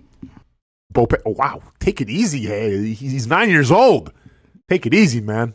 Plus, he's by a microphone. I don't hate Bo. I think he's okay. He's a lot better at Oregon than he was at Auburn, but maybe it's a level of competition. All right, guys, let's go to break here. Anybody else getting paid anytime soon for quarterbacks? So let's go to break. Casey, anybody else getting paid? Somebody? You going Jordan Love? Yeah. I'm going Jordan Love as well. Nick in the daytime. He's probably the top pick. Okay. Jordan Love. He improves on last year. And we're thinking a little below Trevor Lawrence. Yes. If it gets done this offseason. Here comes it doesn't $60 seem million for Jordan to pay that much money for a quarterback. Aaron Rodgers says what's up. Who I think is the highest paid quarterback in history. Yeah. Was he? I'm pretty. We'll look at it during the break. I'm pretty sure Aaron Rodgers has made the most money ever. Good for that guy. Maybe not the ever, but like the most money out of quarterback position. Yeah, but we'll check that out and come back to you after the break here on the Austen and Kasey Summertime Spectacular. I like to say everybody has a story, and sometimes we are a part of other people's stories. That's the case here at Nimnicht Buick GMC. My family and the Nimnicht family. We've purchased 6 different vehicles from Nimnicht Buick GMC. Maybe you're in the market for a truck. Well, let me tell you about the GMC Sierra. I absolutely love mine. I've had a couple of these. This one's a 2020, but right now on 2024 GMC Sierras here at Nimnicht Buick GMC, there's special financing. A year ago, we purchased a GMC Terrain for the kids. Financing rates as low as 0.9% for eligible buyers on Terrains and no payments for 90 days. Looking for used instead of new? Buy a used car with the Car Bravo program. Nimnicht Buick GMC certifies all makes and models. Let the #1 Buick GMC dealer in Jacksonville take care of you and your family. Come on out and see the showroom, meet the fantastic people, or shop online at nimnichtbuickgmc.com. Nimnicht, your friends in the car business since 1941. GMC, we are professional grade. It's hard to put a price on comfort, especially when you use that comfort on a daily basis. But if we're going to put a price on it, how does the lowest price guaranteed sound? Furniture Source is going to have the biggest brands, whether it's Ashley, Casper, or Tempur-Pedic, and once again, it's going to be the guaranteed lowest price in Jacksonville. Right now, my friends at Furniture Source are going to give you the ultimate hookup because all month long, they're making their inventory wholesale price. Check out their markdowns up to 50% off. And remember, since it's Furniture Source, you're getting the guaranteed lowest prices in Florida or your money back. Don't have the cash on you right now? It's no worry. Shop endless options to suit your style and budget and enjoy 36 months off with no interest financing. Why use your money when you can use theirs? Whether it's beds, couches, tables, or chairs, Furniture Source is going to have exactly what you're looking for. Shop the lowest prices in Jacksonville guaranteed. Find the location nearest you at FurnitureSourceJacks.com. I've been telling you about CGC Water Treatment and Plumbing for a long time now. Their drinking water systems remove up to 99% of contaminants. We've had a Connecticut water softener and drinking water system in our home for more than 7 years. You can see the difference whether you're washing clothes, the dishes, or what I like to do most, fill this up for some coffee every morning, and mostly all day. Remember, if you're not filtering your water, you are the filter. Don't be the filter. Right now, you can save $1,000 or more when you bundle the Connecticut Premier Softener with a Connecticut K5 drinking water system.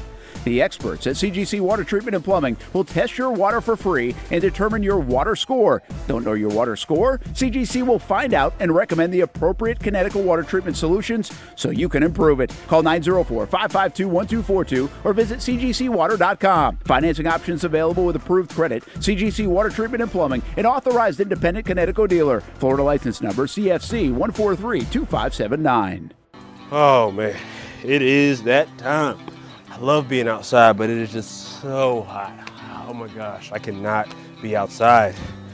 Well, you know, it doesn't have to be. As a matter of fact, I've got the perfect solution for you to be able to stay outdoors and not look like this guy. GW Outdoor Solutions has the solution that will help you create areas of shade with their automated retractable awning. As the summer months inch closer, the high temperatures will be right there too. With GW Outdoor Solutions, go from scorching to cooling in no time with one simple push of a button. These innovative shade solutions not only provide protection from the sun and rain, but also add style and functionality to your home. Let GW Outdoor Solutions transform your backyard into paradise.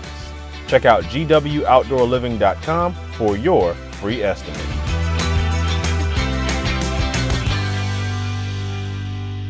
New to town or always been in town, everyone is always looking for a good pizza place. Our place is Donato's Pizza.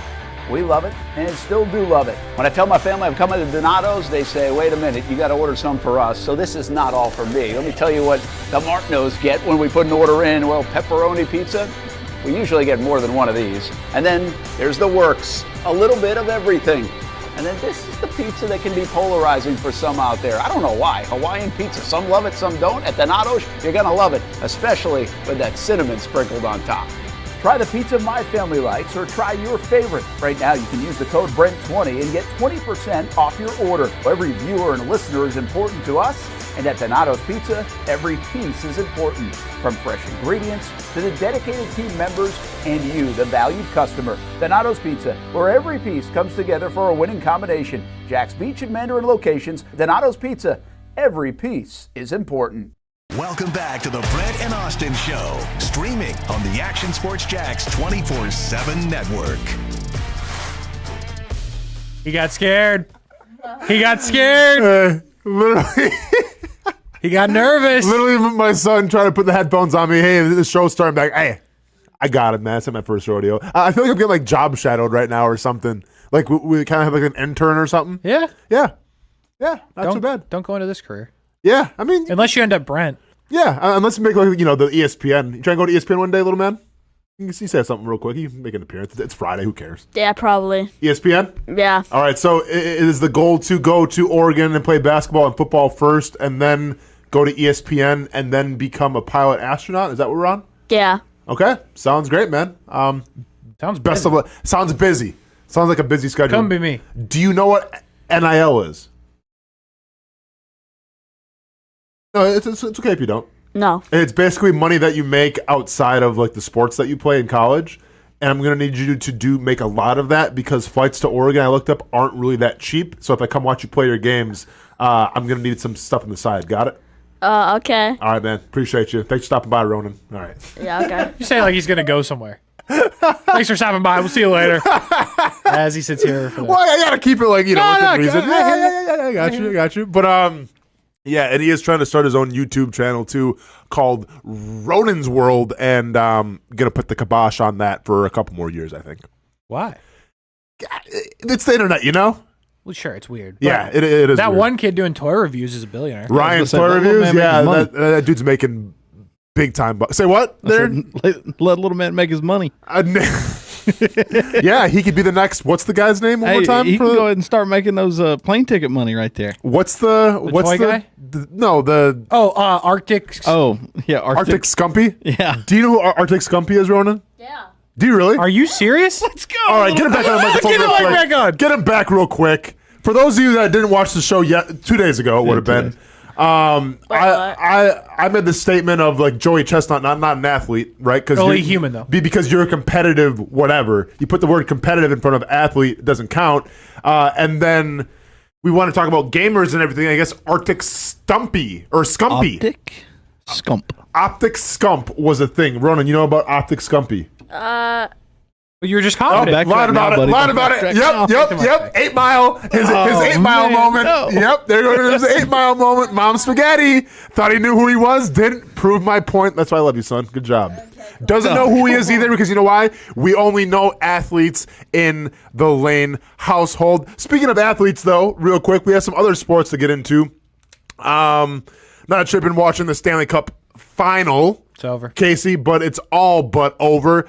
Electric, energetic crowd last night in Edmonton to support. I feel like the whole country of Canada was in Edmonton. They had like I don't know what you'd call it. You know, like where they stand out the stadium and they have like a beer garden kind of thing. The outside area. Yeah, the outside area. Yeah, they it's had called that when you actually have fans. Yeah, when you actually have fans, I guess. And Panthers don't have one of those. Edmonton was out in full force last night. Well, I guarantee Ariana Grande, who's a big Panthers fan who goes to all the games, could have sold that out in a heartbeat. I KC. guarantee you.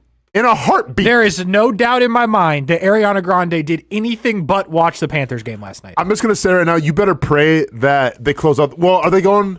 Yeah, so they play one more game in Edmonton. They're not going back to Florida. Well, they are. If they go back to Florida and they got to play another game, and if I'm going to be in attendance, you might see me on TV drinking a nice little bottle of wine with Ariana Grande. I'll absolutely see you on TV because I'm like, and here's the Panthers fan. The fan of the game? The only Panthers fan. Are you rocking that ugly jersey? Has this been the worst summertime playoff showing of all time between hockey and basketball where you have two teams now that have been super dominant that are both up 3-0? Championship series is, Yeah. It's been bad. I mean, the other playoff series, like as it has developed, have been good. Like, I feel like a lot of the Knicks games were fun. Of course. For basketball. Yeah. A lot of the Mavericks games with the Timberwolves were fun. Yeah, like, so you have had good moments. The championships have just been a letdown. And maybe not with Boston. Somewhat surprising with hockey because, like, Florida's been good all year. Mm-hmm. But I didn't really look at them as, like, they can't be beaten good. Yeah. So I thought, like, whoever was going to be in the West was going to have, a shot. Mm-hmm. I mean, Boston played like they should have been that team, but there was no guarantee that was going to happen. But both of these teams dominating, like, it's been, kind of mid. It'll be over this weekend. Yeah, and I've spoken this a little. Will you be watching this or not? Or does it, the fact that it's 3-0 each, in basketball and hockey, does it kind of ruin honestly, the experience for you? I will check the score at some point, and if it's close, but if it's not, I'll be like, it's a foregone conclusion because they're going to win it. Yeah, no, for sure. I mean, listen, unless you want to talk about the biggest collapse in each sport's history, although I think I saw in hockey it's been done one time back in '54, and go figure that was the Maple Leafs. I mean, the last time the Maple Leafs actually won a Stanley Cup against my Detroit Red Wings. 54. And I say that like I'm part of the team, but I'm a big fan. That's the last time it's been done. So it ain't happening. And in basketball, I'm not sure if it's. Now it's 3-1. It's 3-1 is one thing, but 3-0 is another monster altogether. And I've echoed on this case a little bit, and I know how you feel about the Florida Panthers fan base. So, okay, I get they're kind of non-existent a little bit, but I've said this the entire year, and I'll keep on saying it. Their fan base may not be out in full force like we expect it to be for a hockey team in Canada, okay. But I love the way that the Panthers play because it seems like they don't care. Like, they don't care if they don't have the fans there. They don't care if they don't have the talent of the Edmonton Oilers. They play with a chip on their shoulder night in and night out. And they play gritty, and they're a scrappy team. And I can respect that. Like, I remember when the Kings, I don't know what year this was. It's been a while. It's been a little bit, but when they won the Stanley Cup, and I thought that was a joke because I didn't like the team. Like, the team was whatever, but also the fans were like, you think LA, it's like people want to have FOMO, fear of missing out. Nobody was at that victory. Like, nobody could care less if the Kings won a championship or not. Wait till you see the Panthers. We'll see the Panthers and everything. It'll be the first one for the first Stanley Cup. I might be there if it's back in, in South Beach or wherever they play. But I like the team that they are.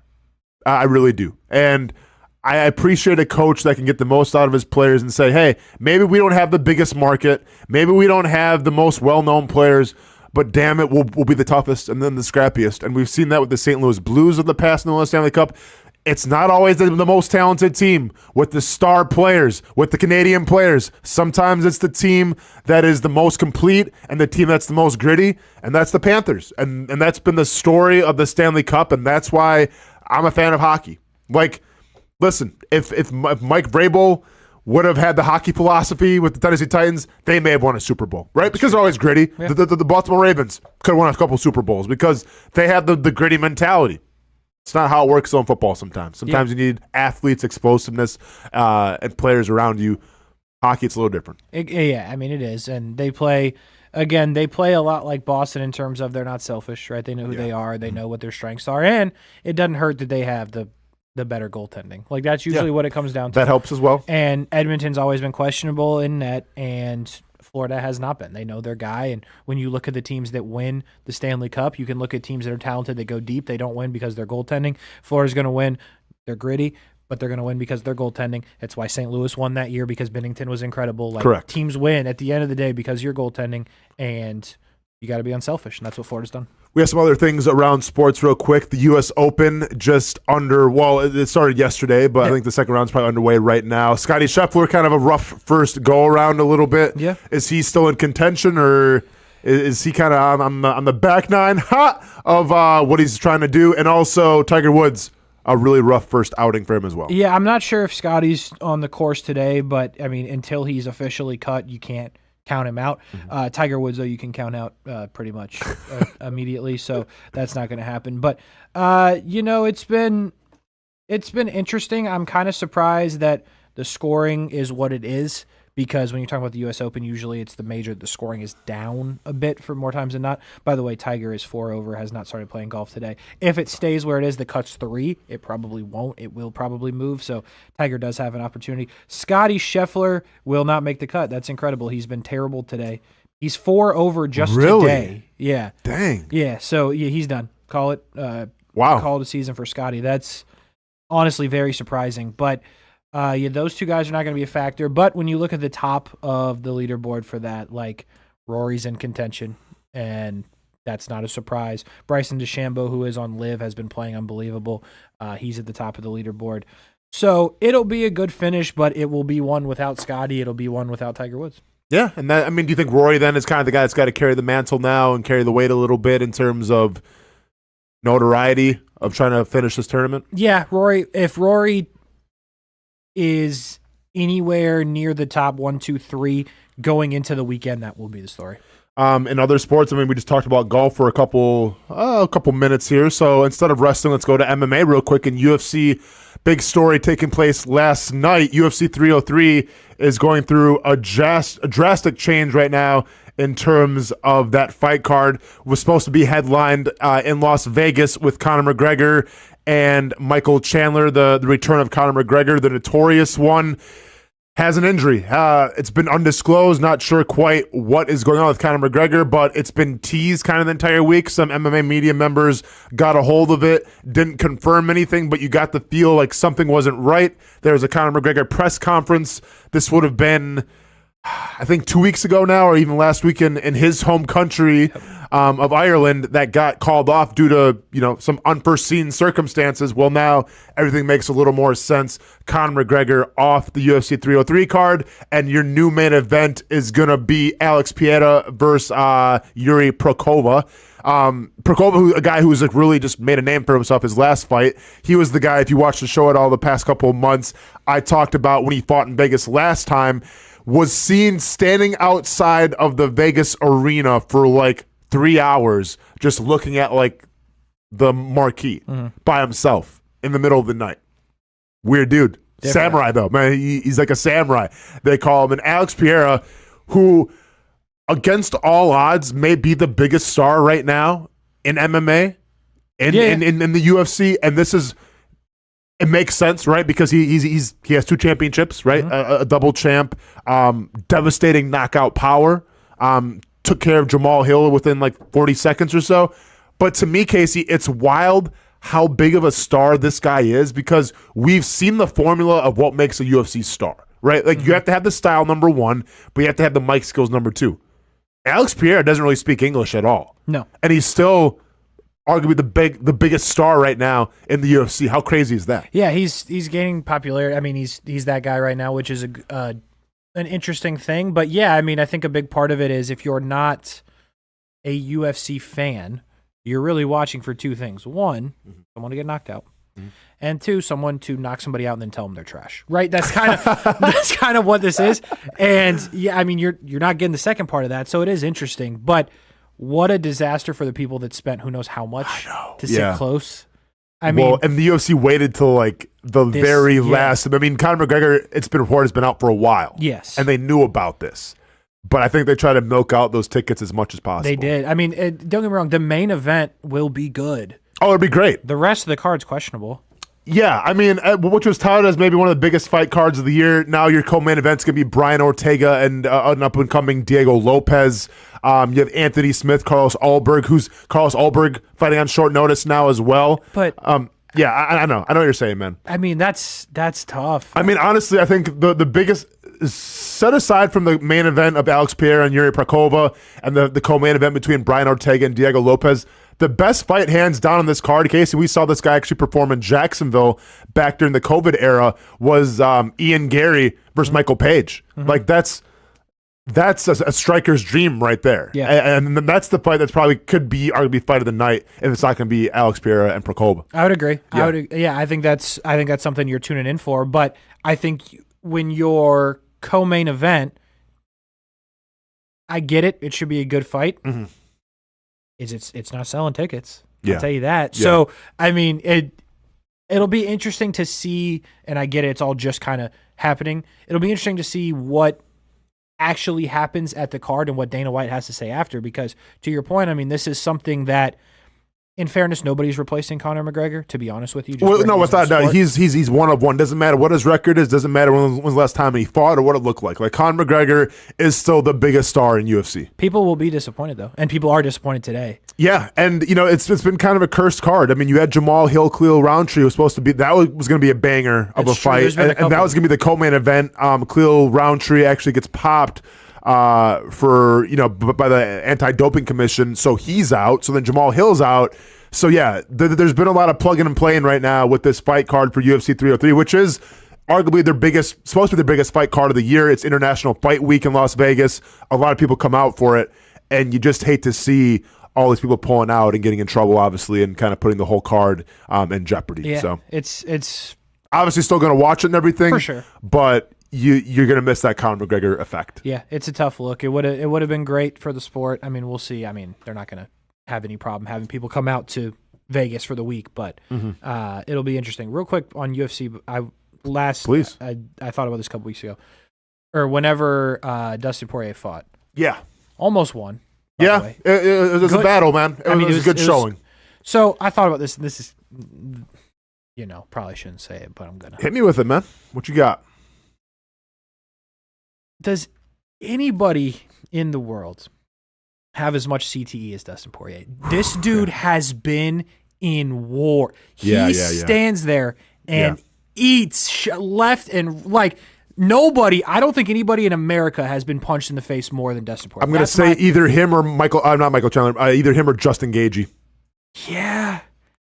Justin Gaethje, another guy. I just feel like when you watch Gaethje's a good call. When you watch Poirier, I watched that fight. I'm like, dude, he's just standing there getting punched in the face. Yeah. Just casually. So, yeah, without a doubt. Not even move, not even, it's just insane. Listen, I'm going to tell you what Nate Diaz told me one time when I was an amateur coming up in the ranks, and he did a seminar in St. Augustine, and he found out that I was, trying to be a professional fighter one day. So he kind of came over a little bit, gave me some advice, and I really appreciated it. Now, this was Nick Diaz before he fought Conor McGregor for the first time, which I'm not going to lie. I thought Conor McGregor was just going to, go through him, and why was I wrong? But I remember I asked him one question of like, okay, so say someone throws a low leg kick, right? Like, Nick, I'm sorry, this is Nate, not Nick. Nate, what are you thinking, man? Are you checking the kick? Are you going to check it, throw a cross? Do you just eat it? And I'll never forget what he said, and I have to censor myself for a little bit, but he just goes, bleep that, man. Sometimes you got to get punched in the face to give some. Sometimes you got to take some to give some. And that's a lot of philosophy of a lot of fighters in the UFC. If you watch like professional boxing, right, and you watch like, and I get people feel a certain type of way about him, he's very polarizing, Floyd Mayweather. Floyd Mayweather will go down as one of the greatest boxers ever, not from the standpoint of he's the most entertaining to watch, because the guy can punch somebody and not get hit. That's true. Okay? That's what you want. It's ideal. That's best case scenario. That's the best case scenario. Like, yeah, I get putting on the great fights for the fans. Screw that, man. I'll give you that. Go get your money, put on your own promotion, go punch somebody, don't get punched. Go home to your family. That's the life right there. And you have these guys, and like, listen, like I've been punched in the face many times, and yeah, it sucks. But like some guys like almost embrace it. Like some guys have drawn that line in the sand, Kasey, and said, I'm gonna get punched in the face here, but I'm gonna eat this and I'm gonna dish it back out to you. Mm-hmm. That's a different kind of mindset. Now at heavyweight, it's different, right? At heavyweight, you get punched a couple times, you're probably not gonna eat too many of them, right? So that's different. But like at the lower weight classes, to have that mindset to go, yes, I will get punched in the face. A ton. Yes, it's not going to feel good. Like adrenaline's one thing, yeah, but it still ain't going to feel good. Your body's still going to go, hey, I don't like this. And they keep on going forward. That's everything. Let me give you... That's why they say fighting is 90% mental and 10% physical. Dude. More than 90%. Like, I'd be so. Let me get. I know we gotta go to break. I'll give you two of these because you. It feels like you and Brent always want me to tell autograph stuff. Yeah, please. Okay, so I wish you would. I have two interesting ones. So for those of you that don't know, Kasey specializes in getting autographs from a lot of professional athletes, a lot of actors and things, and he has such great stories that we never get to hear about. So I'm very excited for this. So there's two that relate here. So when UFC was here for COVID. Yes. Is this the first time or the second time? During COVID, nobody was there. Okay. So Gaethje was here. I don't remember who he fought. He won though. Yeah. And I think it was. I think it was Troy Ferguson or Tony Ferguson. That feels right. That feels like it could be right. I think it was. I can't remember. Yeah. I was at hotel after, which if you're listening, turn it off, bro. I know I wasn't supposed to be there. I know you guys had the cops and stuff. It was fine. It was no big deal. It was cool. Everybody did it. It was fine. Anyway, so I was there after the event, which looking back was pretty stupid because. You've been in UFC fights after it. You're probably not feeling too well, at least a headache for sure. No, for sure. It doesn't matter who you are, even if you don't get hit, really. Yeah. Stressed. So anyway, I'm staying there. Bus pulls up. Gaethje gets off. Okay. And I'm like, all right, I'm planning to ask him to sign. He won the fight. Yeah. And this guy, could not walk in a straight line. Yeah. Like it was just wobbly. It was insane. So I'm like, trying to pay the bills. Like, Justin, you mind? Zero respect. Yep. He's like, sure, does it. But I'm telling you, dude, it was like you could feel for sure. It was just insane. It was just like it was a battle. He's never not been in a battle, Kasey. Yeah. It's just insane to me. Like I never really thought about that part of it until after. I'm like, oh, he won the fight. He's good. It's he was in a great mood. Sure. Yeah. Bro was out there. And then the other one has to do with Floyd. Oh, you got Floyd's autograph? No. Okay. We went for Floyd one time in Orlando. And a long time ago. Okay. But this is still when he was boxing, or was he kind of out of the game? He might have just been done. Okay, I don't remember. Okay. It was a promo. I forget the exact deal. So sure. Security was, pretty tight, and we're like asking bro to sign, and Floyd comes out. He's like, I am not doing it under any circumstances. Yeah. And he's like, but I'm going to hand out some cash. And he gave us $100 bill. Everybody. It was there. Did you frame it or anything? No. Put it in my bank account. I mean, rightfully so. So Floyd just handed out money. Mm-hmm. He does sign sometimes now. Yeah. He was like, yeah, I'm not really feeling this. Just pull it out. And it's like, sorry. I was like, is this put on right here? Yeah. I'm sure a Floyd Mayweather autograph would have been worth more, Kasey. But at the same time, you were pretty pumped at $100. I was like, thanks for your time. Cash under the table. Yeah. No eBay fees. Yeah. I was like, why not? Why not, man? But yeah, that was pretty wild. That's insane. It's like I said, man. You have so many great stories to tell, and Man, if we keep doing the show together, we keep having summertime spectaculars, I'm going to try to coax more stories because you have stories for days. Well, we got one more segment coming up here. We got some NBA Slam poetry. Going to put a bow on the Austen and Kasey Summertime Spectacular. Let's take one more break and close this bad boy out next. It's a new logo, new branding. With Bold City Heating and Air, it's an old school approach. One of the few locally owned and operated air conditioning businesses left in Jacksonville. It's hot, Florida in the summer. You can't do much to avoid it, but you can keep cool with Bold City Heating and Air. It's every customer counts kind of service, from when these trucks have pulled up to my home over the last couple of years and when they pull into your driveway as well. From communication to pricing to the actual service, everyone at Bold City Heating and Air cares about you. You know who's coming to your house. You know they will be well trained and they will respect your home. Air conditioning convenience at boldcityac.com. Stay cool while it gets hot. Bold City Heating and Air can help. Don't get caught sweating all summer. boldcityac.com, and they have financing to help. New systems starting at $110 a month and $50 off any repairs. Stay safe, stay comfortable with Bold City Heating and Air at boldcityac.com. Homegrown in your hometown.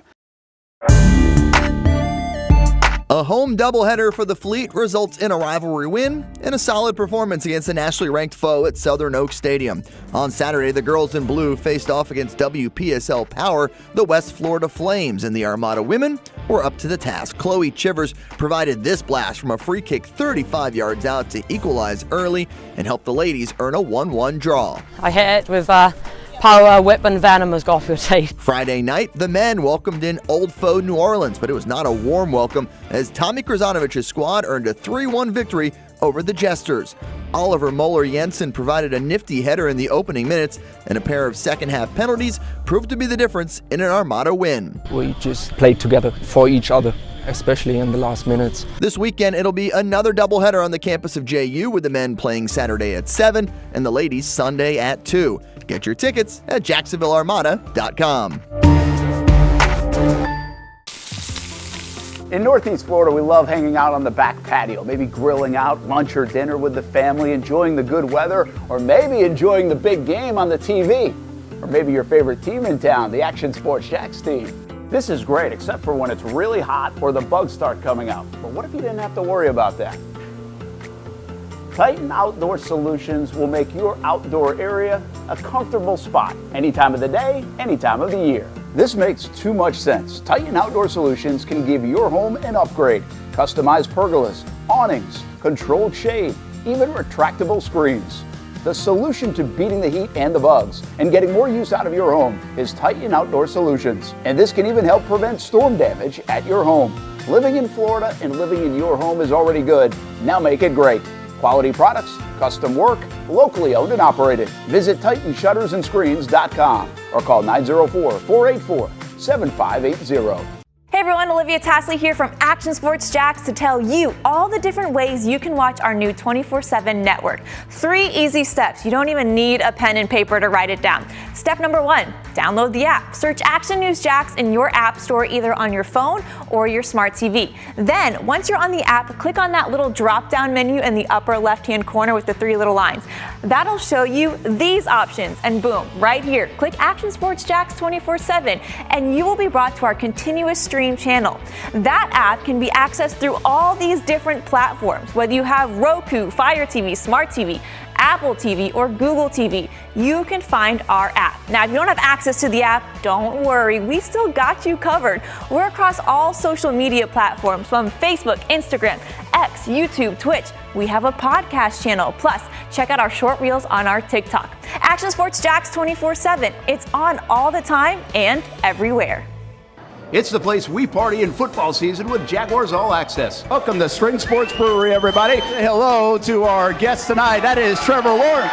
You can bring your party or event to Spring Sports Brewery in Springfield any day and any time. Rehearsal dinners, corporate events, birthdays. Here at Strings, you can enjoy the inside area and the outside area. Good for any weather, good for any occasion. Watch the games, play the games, shoot some hoops, Beer? Yeah, they have that. Plenty of choices. And sure, this is a brewery, but Strings is also a restaurant, and the food is fantastic. A full menu made from scratch meals. And if you need String Sports Brewery to help with a party at your place, they cater too.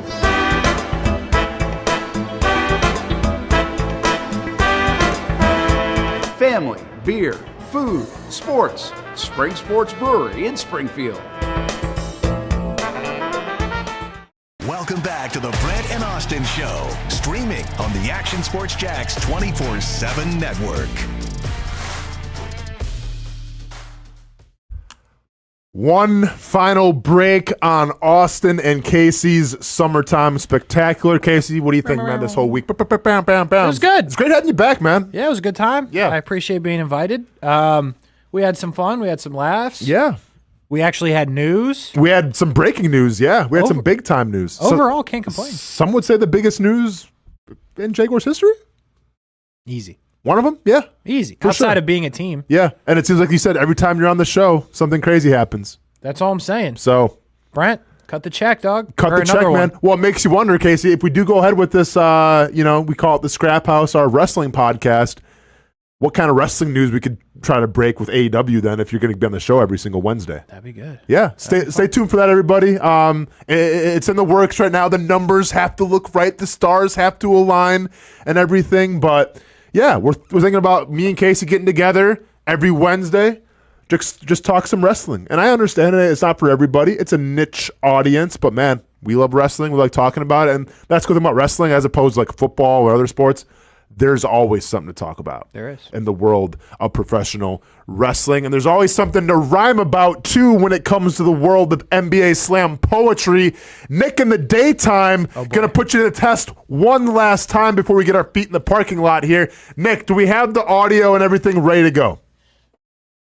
Yes. Now, my son wants to take part in this like he always does when he's in the studio. Do we have another camera where we can get his dances that he likes to do?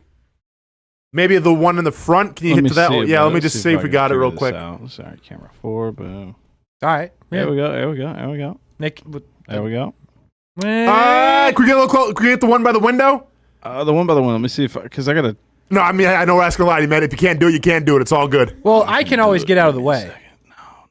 And then you can just get some dancing. No, you're hey, it's we got a couple minutes here. We're fine. got some time. We got some time. We got 5 minutes. Listen, I think it's been a banner week for Nick in the daytime. It's been a banner. The enigma. I've enjoyed him being here. Bro, it started with just a simple, hey, is that a man purse? Yeah. And then we found out he can't swim. And I mean, what a... Literally started off with a man purse and evolved into, like, the most rare Pokemon of all time. Basically. You know what I'm saying? You're not getting this guy with the regular Pokemon.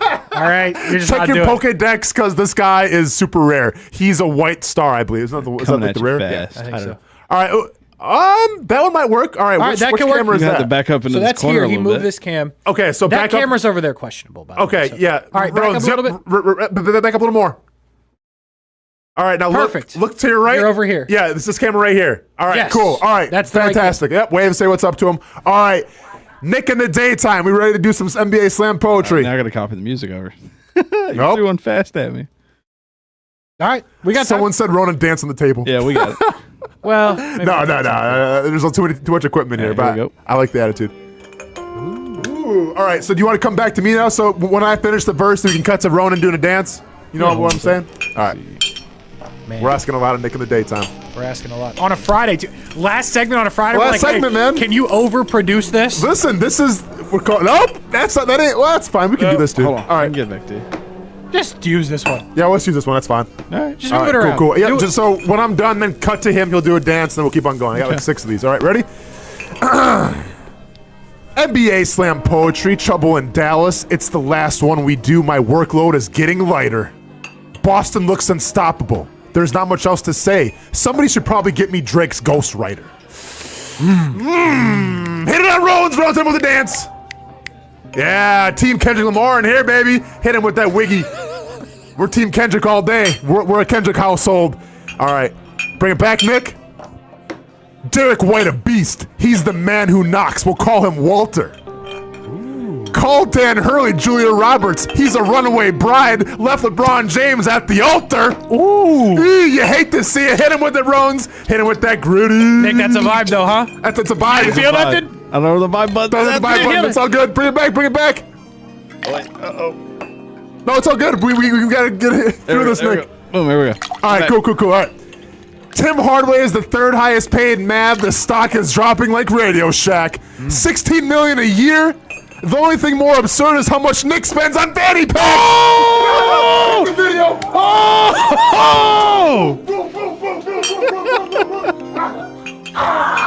Got him. He cooked you, dog. He really did. That was a vibe. Well done. That was a vibe, by the way. All right, next one. JJ Redick is the Lakers' favorite. Tampering with LeBron James on a podcast will give him a chance.